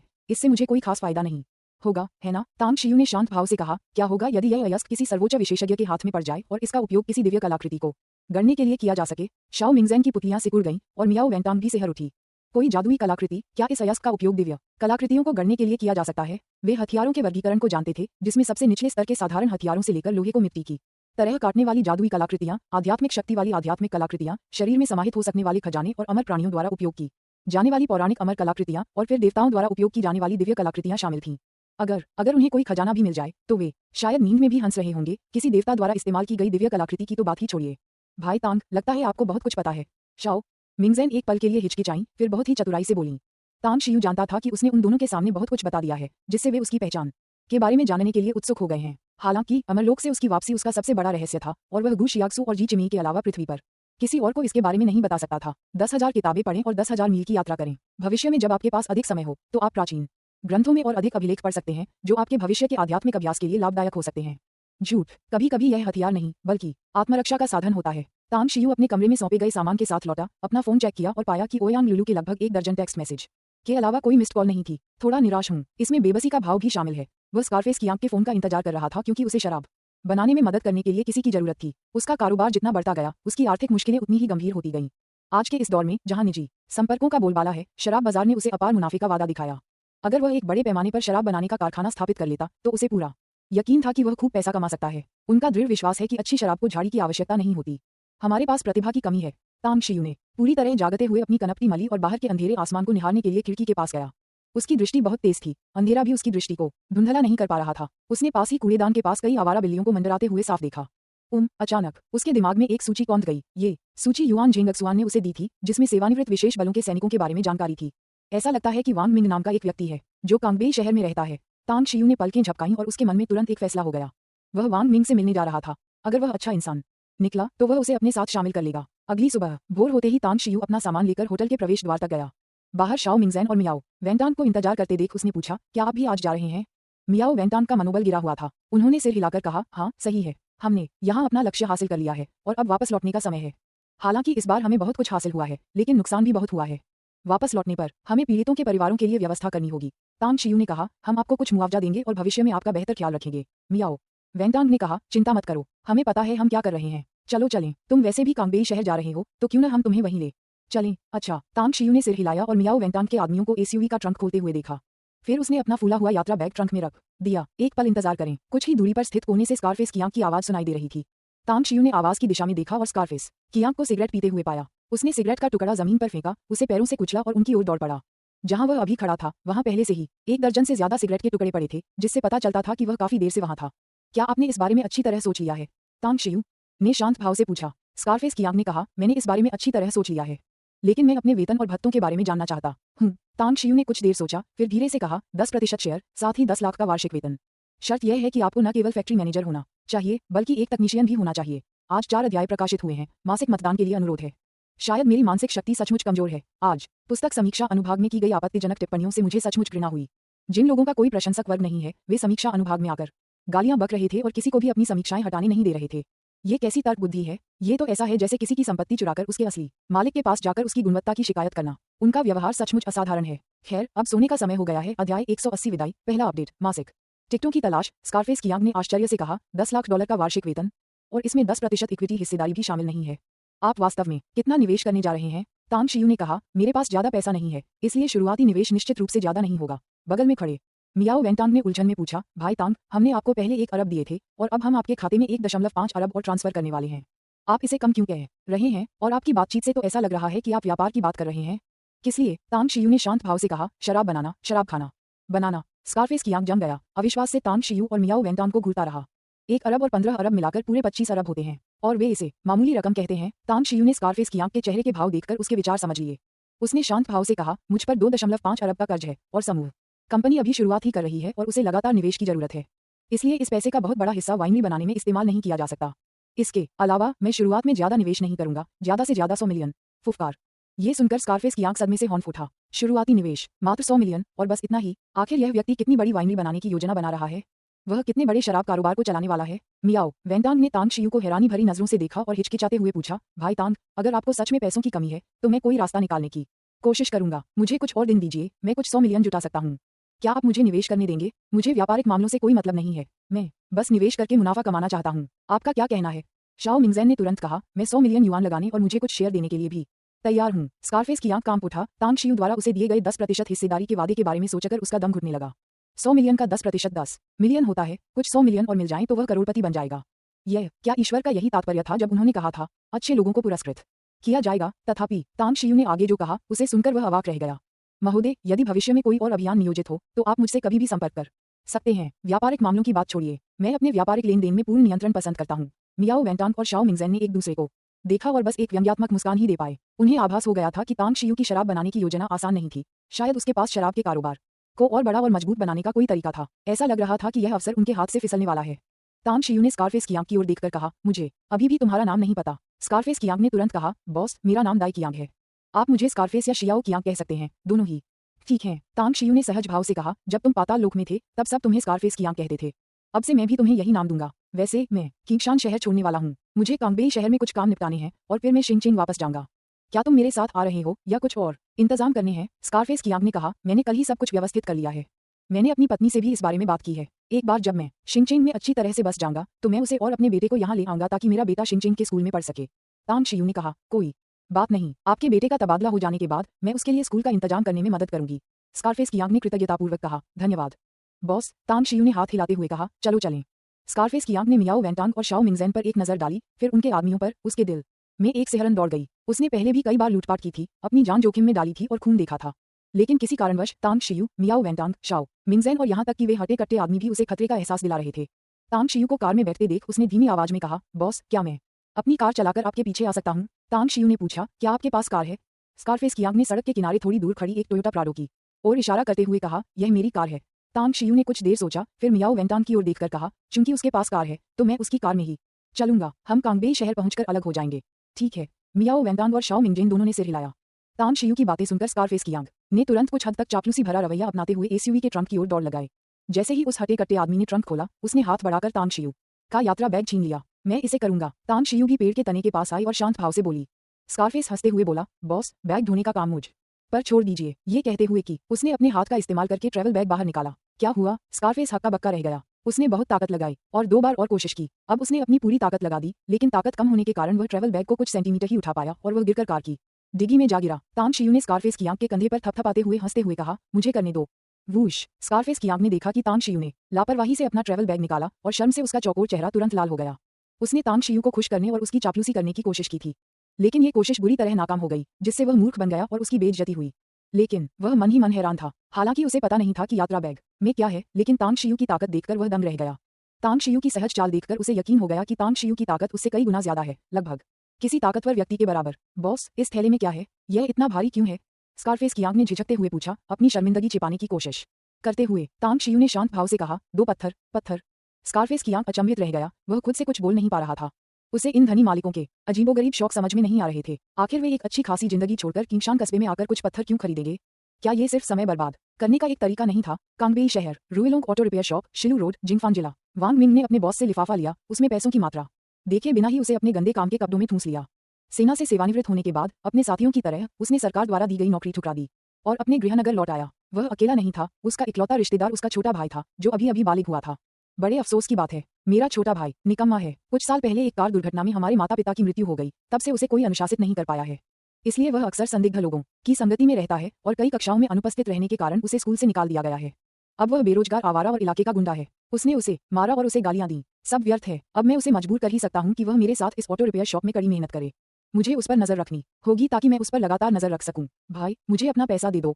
अपनी मजदूरी का हिस्सा जेब में डालने के बाद वांग जियांग ने प्लायर्स लिए और वांग मिंग के पास जाकर सीधे पैसे मांगे। वांग मिंग ने भौहें चढ़ाकर शांत स्वर में कहा, क्या? वांग जियांग ने कहा, मैं एक नया फोन खरीदूंगा। वांग मिंग कुछ देर चुप रहा। वांग जियांग की जेब पर नजर डाली और बोला, अगर मुझे सही याद है तो तुमने 1 महीने पहले ही एक नया फोन खरीदा था जिसकी कीमत 3,000 से अधिक थी। वांग जियांग ने व्यंग्य करते हुए कहा, एक और नया मॉडल आ गया है। क्या मैं इससे बेहतर स्पेसिफिकेशन वाला मॉडल नहीं खरीद सकता? क्या आप मुझे पैसे देंगे या नहीं? अगर नहीं तो पैसे जुटाने का कोई तरीका ढूंढिए। वांग मिंग ने मन ही मन आह भरी और अभी अभी मिली तनख्वाह उसे सौंप दी। वह जानता था कि उसका छोटा भाई वांग जियांग नया फोन तो बिल्कुल नहीं खरीदने वाला। वह तो निश्चित रूप से बाहर जाकर खाना पीना और मौज मस्ती करने वाला था। मैं आज छुट्टी ले रहा हूँ, वांग जियांग ने एक ही वाक्य कहा, पैसे लिए और जाने की तैयारी करने लगा। अभी एक टोयोटा प्राडो एसयूवी मरम्मत की दुकान के सामने आकर रुकी। तांग शियू गाड़ी से बाहर निकला और उसने तुरंत दुकान के प्रवेश द्वार पर वांग मिंग को खड़ा देखा। युआन जिंगशुआन द्वारा दी गई सूची में वांग मिंग की तस्वीर थी। वांग मिंग तांग शियू चलकर पास आई और आवाज लगाई। वांग मिंग ने तांग शियू की ओर उदासीनता से देखा और कहा, मैं हूँ। तुम कौन हो? तांग शियू ने कहा, तुम ही वो हो जिसकी मुझे तलाश थी। मैं तुम्हारे अतीत को जानता हूँ, इसलिए मुझे उम्मीद है कि तुम मेरे लिए काम करोगे। तुम्हें वेतन के मामले में कोई कमी नहीं होगी। वांग जियांग से विदा लेते ही उसने तांग शियू की बातें सुनी और उसकी आंखें चमक उठीं। उसने झट से पूछा, आप मेरे भाई का किस तरह का इलाज कर सकते हैं? आप उसे प्रति माह कितना भुगतान करेंगे? चुप रहो, वांग मिंग ने फुसफुसाते हुए कहा। वांग जियांग बड़बड़ाया, भाई, हम तो यहाँ बस कार मैकेनिक हैं और महीने में बस थोड़ी बहुत कमाई करते हैं, उससे तो कुछ ड्रिंक्स के लिए भी पैसे नहीं मिलते। तुम तो सैनिक हो, बंदूक चला चुके हो, क्या तुम्हारे अंदर कोई महत्वाकांक्षा नहीं हो सकती? तुम्हें अच्छी जिंदगी नहीं चाहिए, पर मुझे चाहिए। तांग शियू ने वांग जियांग की ओर देखा और शांत भाव से कहा, तो तुम उसके निकम्मे भाई हो, लेकिन तुम्हारी बात में दम है। पुरानी परंपराओं से चिपके रहने से कुछ हासिल नहीं होता। चाहे तुम सैनिक रहे हो, बंदूक चलाई हो, लोगों को मारा हो और खून देखा हो, तुम अतीत में नहीं जी सकते। तुम्हें जीवन में आगे बढ़ना होगा। वांग मिंग ने गहरी भौहें चढ़ाकर तांग शियू को घूरते हुए गंभीर स्वर में पूछा, तुम आखिर हो कौन? तांग शियू ने शांत भाव से कहा, एक व्यवसायी, कोई ऐसा व्यक्ति जो आपको एक नया जीवन दे सकता है। चलिए कुछ शर्तों पर चर्चा करते हैं। वांग मिंग ने ठंडे लहजे में सिर हिलाया और उदासीनता से कहा, आप चाहे जो भी शर्तें रखें, मैं आपकी मांगों को नहीं मानूंगा और नहीं आपके लिए कुछ करूंगा। आप जा सकते हैं। तांग शियू ने मुस्कुराते हुए कहा, मैंने पहले सोचा था कि सच्चे सैनिक अवसरों को भुनाना और उनका सदुपयोग करना जानते हैं। मैंने सोचा था कि वे परिपक्व, स्थिर, सतर्क और दूरदर्शी होते हैं। लेकिन तुम मेरी शर्तें सुनने को भी तैयार नहीं हो, जो साबित करता है कि तुम में महत्वाकांक्षा की कमी है और तुम अपने अतीत के गौरव के नशे में चूर हो। सीधे शब्दों में कहूं तो तुम्हारे खून में ही घमंड है, लेकिन तुम अतिवादी और मूर्खतापूर्ण काम कर रहे हो। वांग मिंग ने उपहास करते हुए कहा, तुम्हें क्या पता है? तांग शियू ने सिर हिलाया, उसके चेहरे पर थोड़ी निराशा झलक रही थी और उसने कहा, मुझे सच में समझ नहीं आ रहा। मुझे आप लोगों से कुछ उम्मीदें थीं, पर अब मैं पूरी तरह निराश हूँ। लगता है मुझे उस महान वुल्फहेड को ढूंढने की जरूरत ही नहीं है, जो तुम्हारे जैसे किसी को प्रशिक्षित कर सकता है। वह जरूर किसी काम का नहीं होगा। वांग मिंग के माथे की नसें तन गईं और उसने तांग शियू को घूरते हुए चिल्लाकर कहा, चुप रहो, तुम वुल्फहेड का इस तरह अपमान नहीं कर सकते। तांग शियू ने ताना मारते हुए कहा, क्या जब मैं तुम्हें कचरा कहती हूँ तो तुम्हें बुरा लगता है और अपमान महसूस होता है? क्या तुम्हें लगता है कि तुम इसके लायक हो?